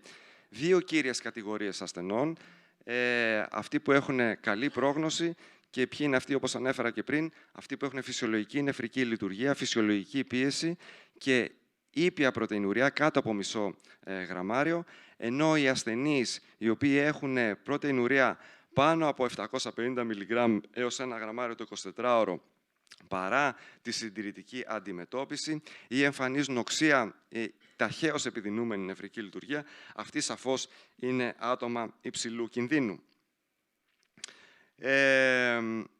Και τι κάνουμε με αυτούς τους ασθενείς? Καταρχάς, όλοι οι ασθενείς οι οποίοι είναι υψηλού κινδύνου για εμφάνιση επιδείνωσης νεφρικής λειτουργίας θα πρέπει να έχουν τη δυνατότητα, όσο είναι δυνατόν, να ενταχθούν σε μια κλινική μελέτη. Και κατά πάσα πιθανότητα θα πρέπει να λάβουν άνοσο-κατασταλτική αγωγή, μετά όμως από συζήτηση των ωφελιών και των πιθανών ανεπιθύμητων ενεργειών. Ακρογωνιαίος λίθος όμως της αγωγής αρχικά είναι η συντηρητική αντιμετώπιση και αυτή περιλαμβάνει τη ρύθμιση της υπέρτασης, την χορήγηση α-ΜΕΑ ή ARBS, την αλλαγή του τρόπου ζωής και τον έλεγχο του καρδιαγγειακού κινδύνου. Τα γενικά μέτρα, λοιπόν, όπως αναφέρθηκε και προηγουμένως από τον καθηγητή Τσόκαλη, είναι η μείωση του νατρίου με τη διατροφή σε επίπεδα κάτω από 2 γραμμάρια. Όπως μας είπε, δεν ξέρω κατά πόσο αυτό είναι εφικτό. Ωστόσο, έτσι είναι οι οδηγίες, τουλάχιστον έως τώρα και η ΝΤΙΚΟ, διακοπή του καπνίσματος, μείωση του σωματικού βάρους, άσκηση και βεβαίως ικανοποιητική λήψη υψηλής διατροφικής αξίας πρωτεϊνών. Όλοι οι ασθενείς πρέπει να λαμβάνουν αγωγή με α-ΜΕΑ ή ARBS που έχουν λευκοματουρία πάνω από μισό γραμμάριο, άσχετα αν έχουν υπέρταση ή δεν έχουν υπέρταση. Βεβαίως, στους ασθενείς που έχουν φυσιολογική αρτηριακή πίεση είναι εντός των ορίων. Σε αυτούς η χορήγηση αυτών των παραγόντων πρέπει να γίνεται με προσοχή και η αύξηση της δόσης τους σταδιακά. Και αυτό γιατί έχει φανεί ότι αφενός και η μείωση της αρτηριακής πίεσης μειώνει τη λευκοματουρία, αλλά και προφανώς τα ίδια τα φάρμακα, η α-ΜΕΑ ή η ARBS, ελαττώνουν την λευκοματουρία καθεαυτά. Ποια είναι τα επίπεδα της πίεσης που πρέπει να έχουμε ως στόχο?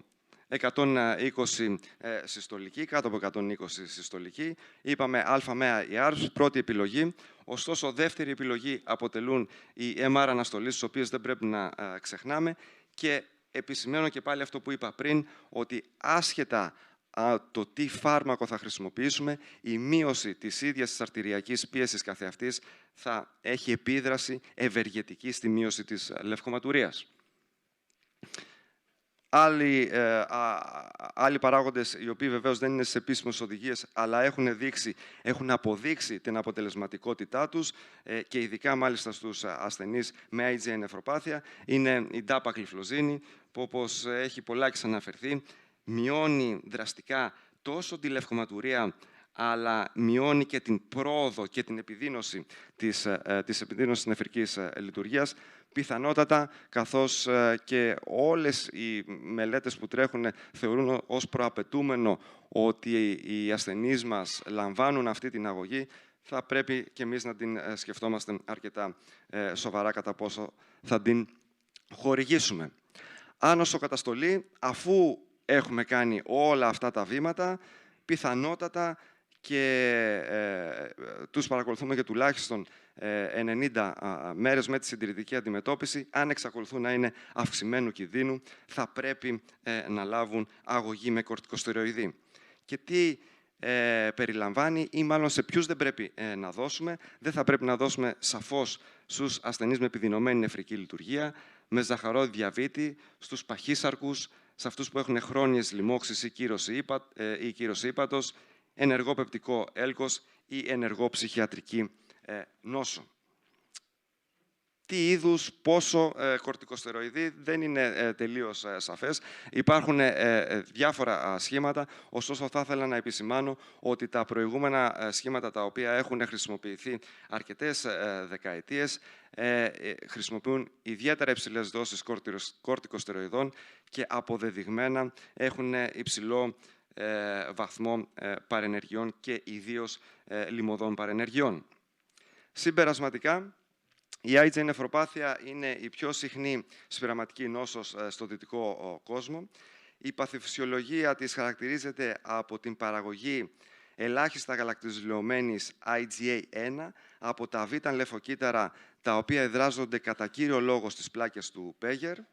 Σημαντικό ποσοστό και Ελλήνων ασθενών καταλήγουν σε τελικού σταδίου χρόνια νεφρική νόσο, ενώ σε κάθε περίπτωση η θεραπευτική προσέγγιση, η αρχική θεραπευτική προσέγγιση πρέπει να περιλαμβάνει χορήγηση ΑΜΕΑ ή ARBS και εν συνεχεία, ή αν οι ασθενείς εξακολουθούν να εμφανίζουν πρωτεϊνουρία πάνω από 1 γραμμάριο, να λαμβάνουν άνοσο κατασταλτική αγωγή. Σας ευχαριστώ.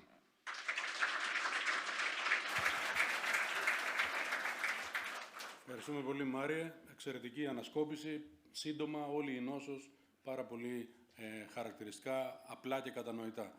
Η συζήτηση θα γίνει στο τέλος. And now it's made my great pleasure and honor to introduce Professor Vladimir Tezar. Professor Tezar is head of the Department of Nephrology of First Faculty of Medicine at Charles University, Prague, Czech Republic. As I said previously, he is a well-known worldwide nephrologist with involvement in most clinical trials in most of the glomerular diseases. Thank you very much for being here, Vladimir. Dear Dimitrios, many thanks for your kind invitation. I'm very happy to be once again here in Greece. This is the country of my heart. And my task is to tell something about the new treatment of IgA nephropathy, which is already approved, and this is targeted release budesonide, with some short introduction. And I have the advantage that I can build on the previous lecture, but there will be some overlap, of course, but I can only comment some slides which were already shown.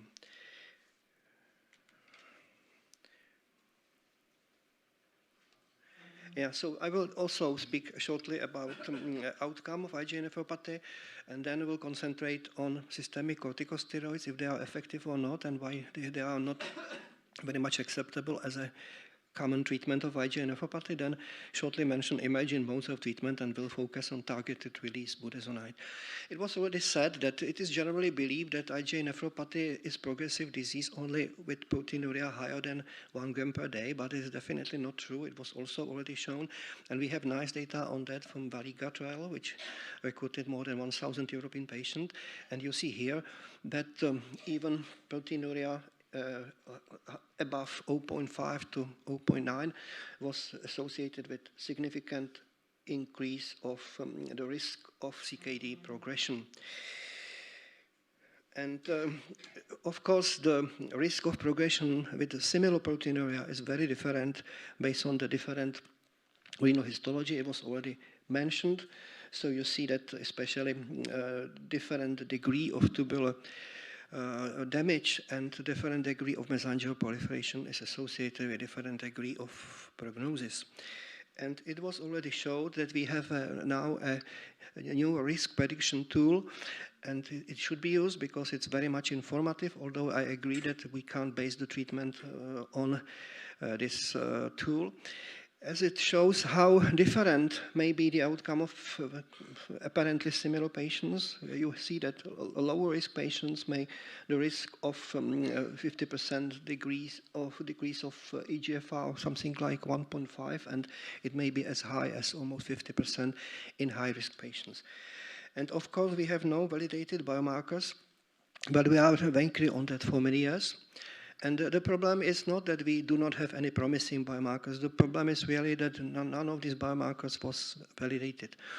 And we recently published a paper based on the biomarkers of fibrosis, some markers of laminin and collagen turnover, showing that when you compare the prediction based on clinical parameters only, which is eGFR and proteinuria, eGFR proteinuria plus histology and eGFR proteinuria plus biomarkers, you can achieve better prediction using these biomarkers. And so I think that they need to be validated and will be hopefully validated in this large ongoing trial, and then we will have much better chance to assess the outcome of the patients. And what is not well known, but what is very important is that IgA nephropathy is really a serious disease, not only in terms of the risk of end-stage renal disease, but in terms of increased mortality, which is, of course, partly caused by the development of end-stage kidney disease. And you see that the risk of mortality is 50% higher in patients with IgA nephropathy compared to matched population. And they have 6-year reduction in median life expectancy. So this is an important argument when somebody believes that to treat this disease with expensive medication is not worth investing. Of course, the advantage, I'm sorry.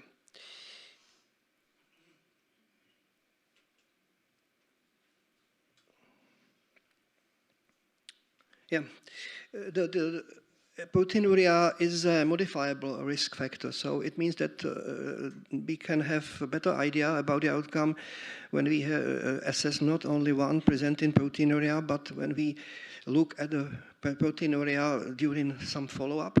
And it means that when we decrease proteinuria, we usually also achieve a better outcome in terms of the decrease of glomerular filtration rate. And once again, from Valiga, it's shown that when we use therapy and decrease proteinuria to less than 1 gram per day, the outcome is generally excellent, although it doesn't mean that it should not be even better if we go to 0.5, and this is what we now will have the chance to do. So we will have the treatment to target, not only giving the patients one treatment and then resign.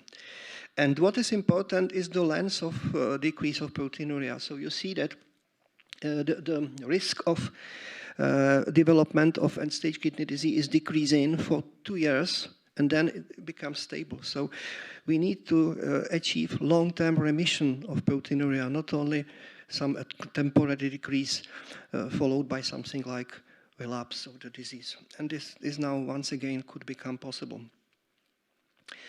Some comments on systemic corticosteroids, if they are effective and why they can't be used in most patients. So we have data from mostly from Italian and some Chinese studies on corticosteroids in IgA nephropathy. This is the first very much cited study by Claudio Pozzi and Claudio Ponticelli, showing that really 6-month treatment with corticosteroids, systemic corticosteroids, decrease proteinuria, slow down the progression of CKD. And what is important, it had some legacy effects. So there was a long-term effect of corticosteroid treatment, which was documented during long follow-up of almost 10 years. So far, so good.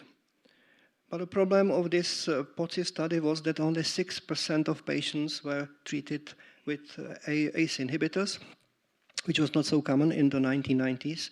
So we were, based on this study, we were unsure if it works also in patients who would be treated with RAS inhibition. And it seems that it works based on 2 studies, one from by Mano from Italy and one by Luo from China. You see that there was an important difference in the risk of doubling of serum creatinine or ESRD. The chance was much lower in patients who were treated with systemic corticosteroids. So these very early positive data resulted in very positive early data resulted in the recommendation of KDIGO from 2012, where there was a suggestion that all patients, as mentioned, with persisting proteinuria of more than gram, despite at least 6 months optimized supportive care and preserved glomerular filtration rate, should be considered for 6-month course of corticosteroid therapy, and no other immunosuppressive treatment was recommended. And it was shown also in Valiga that corticosteroids are more effective in patients with higher proteinuria. And rather paradoxically, it was shown that they work even in patients with lower eGFR than 50 ml per minute, which is against the KDIGO 2012 recommendation. And then after all these positive data, STOP IgAN trial, German trial, was published, which was a large multicentric open randomized control trial in IgA nephropathy. And there was a great emphasis on the optimized supportive care, which took 6 months. And then patients with persistent proteinuria or more than 0.75 gram per day were randomized to either supportive care only or supportive care plus immunosuppression. And there were several endpoints: complete clinical remission of proteinuria and different degree of decrease of eGFR. And you see that there was a decrease of proteinuria, which was, however, not sustained. And there was not any effect on eGFR. And it was there was also no effect in patients with quickly deteriorating kidney function. So it was difficult to explain that, especially when the long-term data were also completely negative. And it is, in fact, in contradiction with the previous data, and we still believe that the patients in STOP IgA trial were not the typical patients. They were probably older, they were probably more chronic and less active disease, and they probably may respond to immunosuppressive treatment less well than patients treated earlier. And what was once again stressed by STOP IgA nephropathy trial was that corticosteroids are really toxic, systemic corticosteroids. There was a higher number of infections, and there was also impaired glucose tolerance in a substantial proportion of patients, and of course there was also a weight gain. Then the last important trial which I want to mention concerning systemic corticosteroids was published, and this was Chinese testing study. This study recruited almost only Asian patients, and more than 80% were Chinese. So it was a regional study. And in this study, corticosteroid worked. The primary endpoint in the progression of CKD was achieved in a much lower number of patients treated with corticosteroids compared to placebo. But the major problem was the adverse events. There was a very high rate of infections and even to deaths. And so the study was interrupted and was once again redesigned with lower doses of corticosteroids. But once again here, I would like to mention that these lower doses were still quite high, because they responded to about 40-50 milligrams of prednisone daily. And they then published the final data and showed that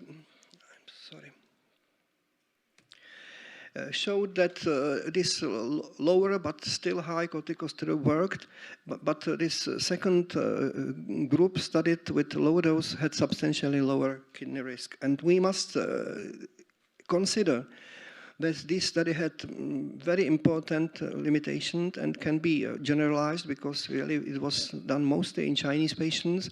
And another point, the effect seemed to diminish with time. And this is why KDIGO in 2021 were relatively reluctant to recommend corticosteroids. They recommended the patients to be recruited to clinical trials, and only those who can't be or do not want to be could be considered for corticosteroids if they remain proteinuric despite optimized supportive care. And what was also stressed, that the risk and benefit must be individually discussed with the patients in advance.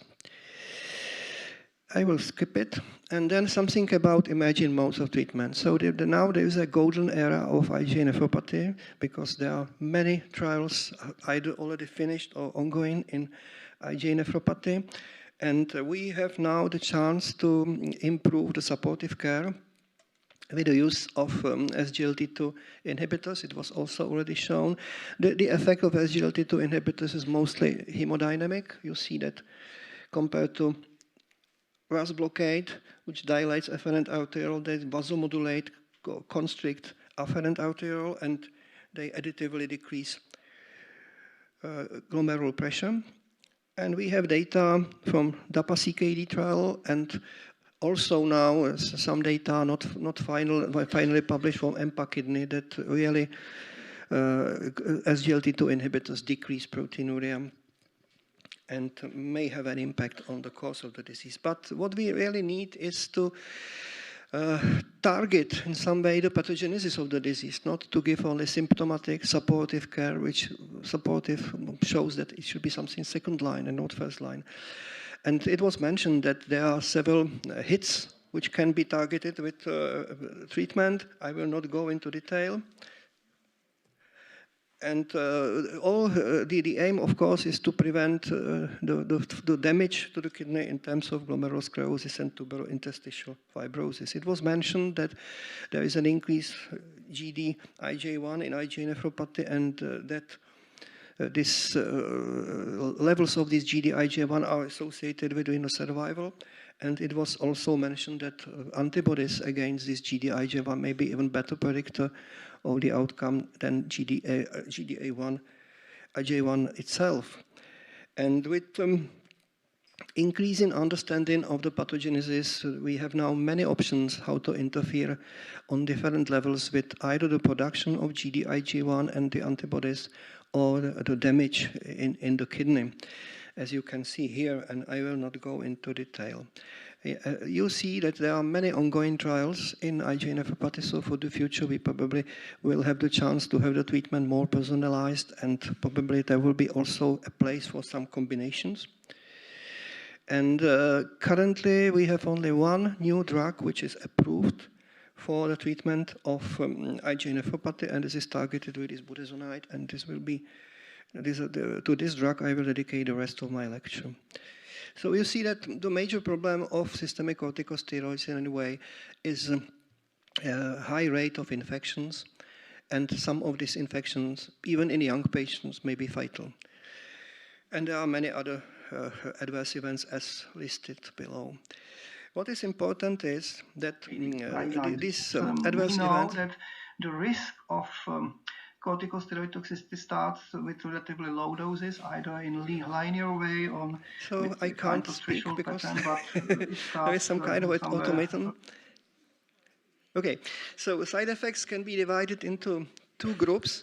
One group is linear rising, and the second is threshold pattern. And what you can see is that this adverse events start with relatively low dose of corticosteroids, usually somewhere at about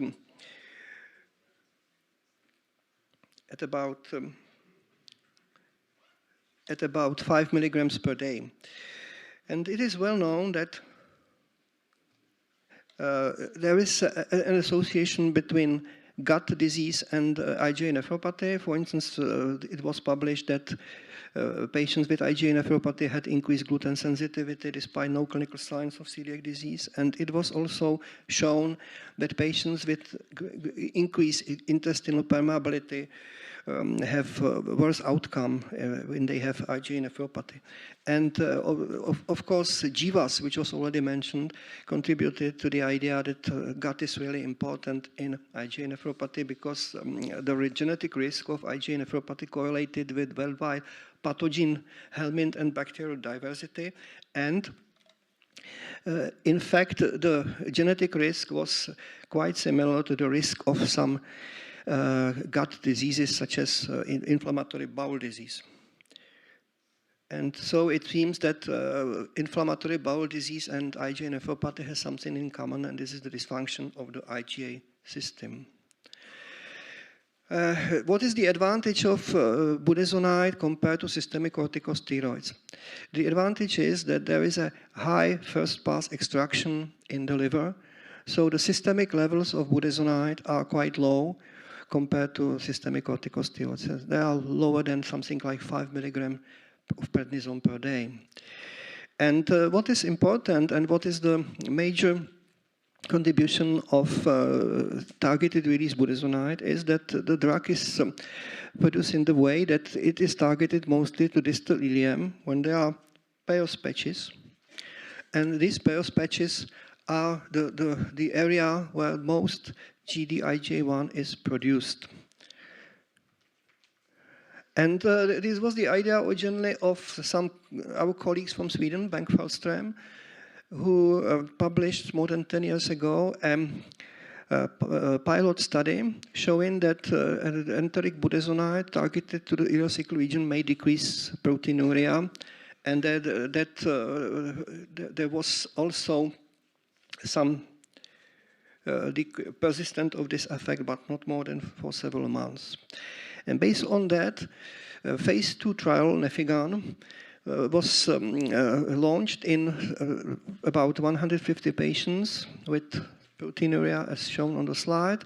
And in this study, 2 different doses of budesonide, 8 and 16 milligram daily, were tested with a primary outcome of mean change from baseline proteinuria at 9 months.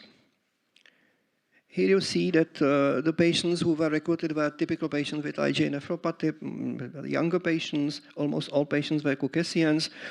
Median proteinuria was, UPCR was 0.8 gram per gram, and median eGFR was 76 ml per minute. And here you see that there was a statistically very significant decrease of proteinuria in patients treated with budesonide compared to no change of proteinuria in patients on placebo.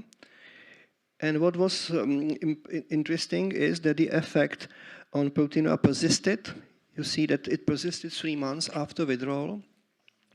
And it led us to the idea that targeted release budesonide is in fact disease-modifying treatment because the effect persists and it's not related only to hemodynamic changes as with RAS blockers or SGLT2 inhibitors. And there was similarly positive effect on SGFR. You see a decrease of 20% in placebo limb and complete stabilization on all three Nefigan budesonide limbs. And it was very interesting that even the eGFR was stabilized after 3 months after withdrawal of budesonide compared to progression on placebo. And the drug in Nefigan trial was relatively well tolerated. There were some expected linearly rising corticosteroid adverse events, especially something like acne, insomnia, but no severe problems. And based on that, targeted release budesonide was suggested to be a good start for targeted therapy in the publication of Lancet, and it led to the initiation of phase 3 trial called Nefigard in the 200 patients at risk of progression to end-stage renal disease. So you see that the study once again recruited patients who were biopsied less than 10 years ago, must have optimized supportive care, must have residual proteinuria more than 0.8 gram per gram, and compared to Nefigan, there were also patients with lower eGFR, and exclusion criteria are on the right-hand side. This study was conducted in many countries of the world, including my country and Greece. And here you see how it was designed. The patients were treated with higher dose of budesonide for 9 months compared to placebo. Then there was a follow-up period initially with tapering of the drug. And then there was the first evaluation, part A, after 12 months, and the second evaluation, part B, after 24 months. And here you see the clinical parameters of patients recruited for the trial. They were quite typical, so they were usually young patients, slightly overweight, with well-controlled blood pressure, with median eGFR 55 and median baseline proteinuria of 2.2 gram per 24 hours. And here you see that there were some differences compared to Nefigan, but not very significant. So as I said, it was allowed to have patients with a bit higher proteinuria, a bit lower eGFR, and a bit better control of blood pressure. And these are the top results of the phase A. So you see that there was a similar reduction of proteinuria in Nefigard as in Neficon, something like 26-27%. and there was no reduction in placebo limb.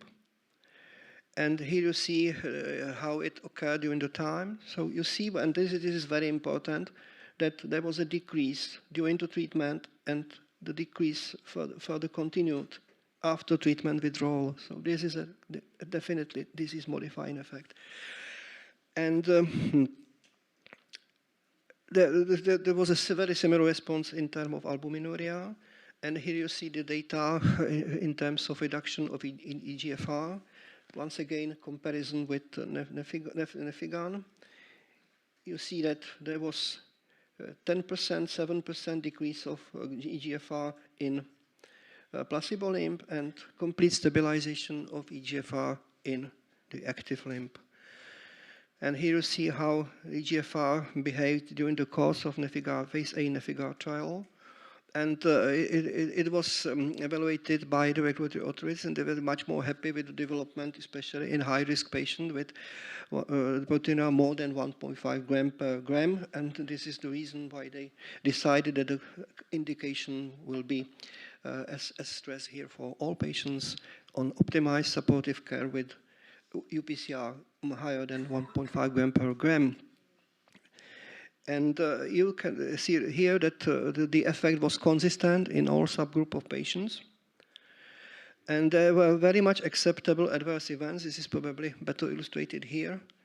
You see that they were a bit higher than in placebo limb, but still the occurrence was quite low, less than 10%, usually less than 5%. And here you see that the adverse events were much less frequent compared to systemic corticosteroids. Here you see the risk of new onset diabetes, the stop IgA nephropathy trial, 16%, and in Kinpeygo, target release budesonide trial, 2%. And this is my last but one slide. Recently, there was a target release of the phase B trial, and I can't show you the slides because they will be presented at the late-breaking trial session in IARI in Milano, but I can show you what is on the in the press release. And here you see that there was a sustained effect of eGFR 1 year, or in fact 15 months after its withdrawal. And there was still a very important difference between in eGFR between patients who were on budesonide, initially on budesonide. There was only slight decrease during 2.5 ml per minute during 2 years, which is something which is very near to the physiological decline of eGFR with age. And it was 7.5 in the patients treated by placebo. So the difference was 5 ml per minute.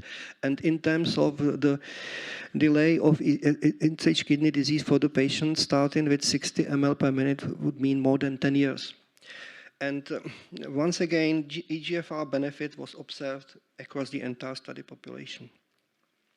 So I can sum up some take-home messages. I do not doubt that supportive treatment still remains essential. And the role of corticosteroids becomes a bit doubtful because we have now the first approved, effective and safe disease-modifying treatment of IgA nephropathy, which could become accessible to all patients at high risk of progression.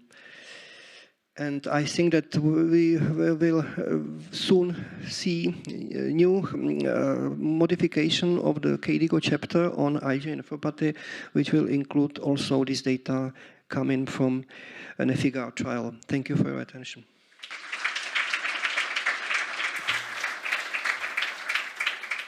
Thank you very much for this excellent presentation with all this data. So we have a new drug with more specific action to the pathogenesis of the disease and less toxic. And so what is your opinion? Do you think that after giving the supportive treatment, and if we don't have the targets in proteinuria, we can move on the administration of budesonide and slowly will replace the older regimens of corticosteroids administration?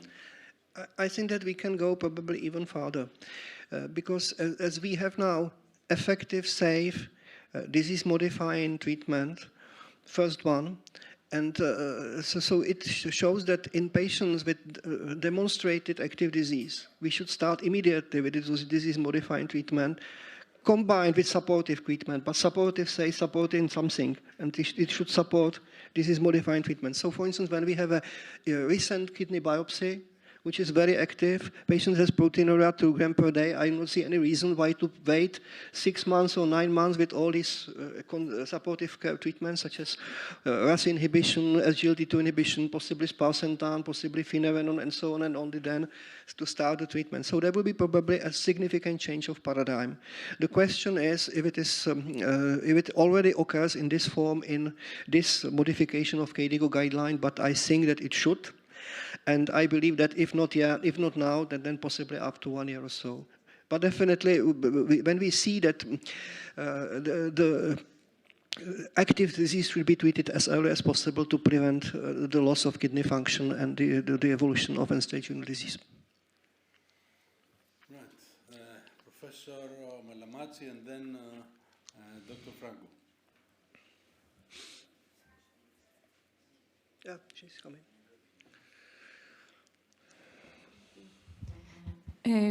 Excellent lecture, Vladimir. Maybe I missed something in your presentation. How do you define progressor patients? Because this is very important. Clinically or how? So as you see that in this indication criteria which are approved by EMA, there is only proteinuria more than 1.5 gram per gram in patient already on supportive care, which may not be optimal, but this is what we have. I think that I would probably look also at prediction tool, because it is important to have the idea what is real risk, 5 risk of progression. But especially when I have the idea from the biopsy that the disease is active, I would not doubt and start the treatment immediately. In the patient with biopsy many years ago, I would probably try to supportive care and then only switch to budesonide in case he is not responding. Thank you for this excellent talk here.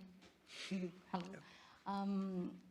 According to the latest KDIGO guidelines, in order to apply immunosuppressive therapy in IgA nephropathy patients, we first have to exclude secondary IgA nephropathy.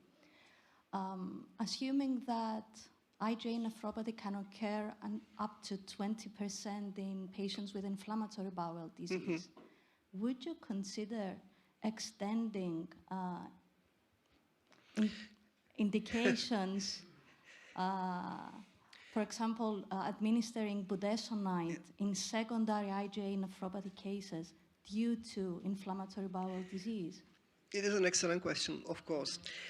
We have a close collaboration with the Center for Inflammatory Bowel Disease in our hospital, so we see many of these patients, we biopsy them, and usually they have IgA nephropathy when they are proteinuric.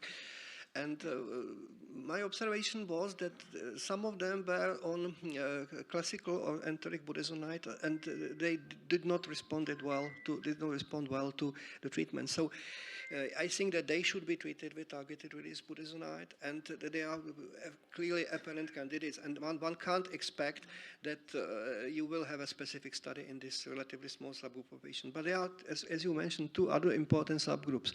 One are all patients with secondary IgA nephropathy, especially with IgA vasculitis. There will probably also not be any randomized controlled trial because it is relatively rare. I mean, relatively rare in terms of severe kidney damage. But probably we should extend this data to them. And another important point, which we also work on, is IgA recurrence after renal transplantation. And there are some preliminary data on that from John Barratt showing that it works.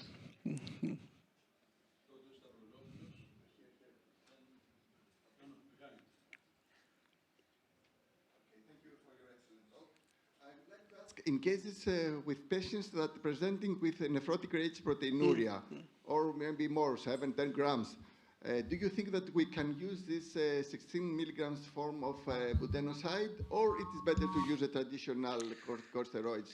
As shown by my predecessor, these patients are almost always the combination of IgA and minimal change disease, and they are responding to standard care with systemic corticosteroids. And now they become to be more and more frequently treated with rituximab, and it also works.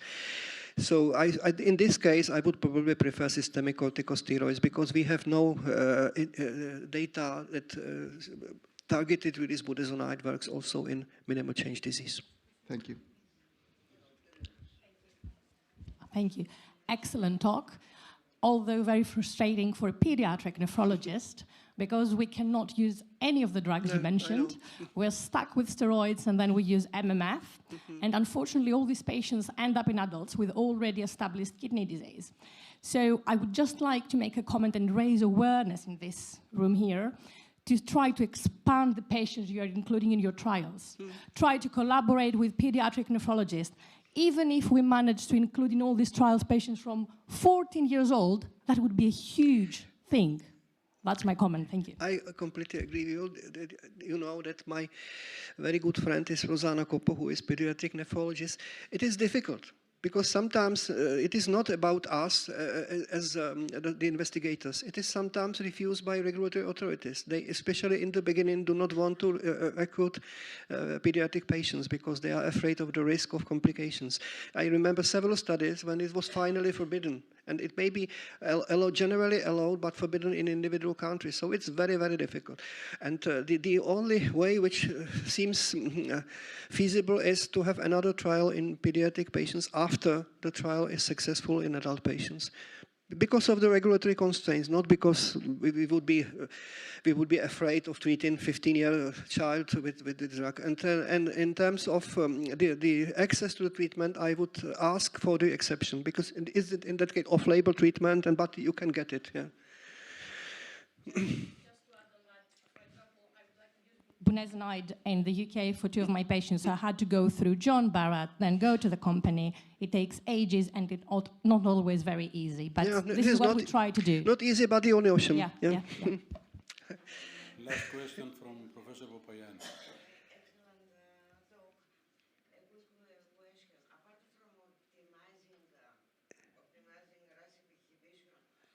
Would you prescribe initially SGLT2 inhibitors to wait a couple of months before adding budesonide? I mean, routinely? I already commented on that. So it becomes now very common that increasing proportion of patients is already on SGLT2 inhibitors when they are, for instance, come in for biopsy because they started the treatment started by nephrologists in the peripheral hospitals.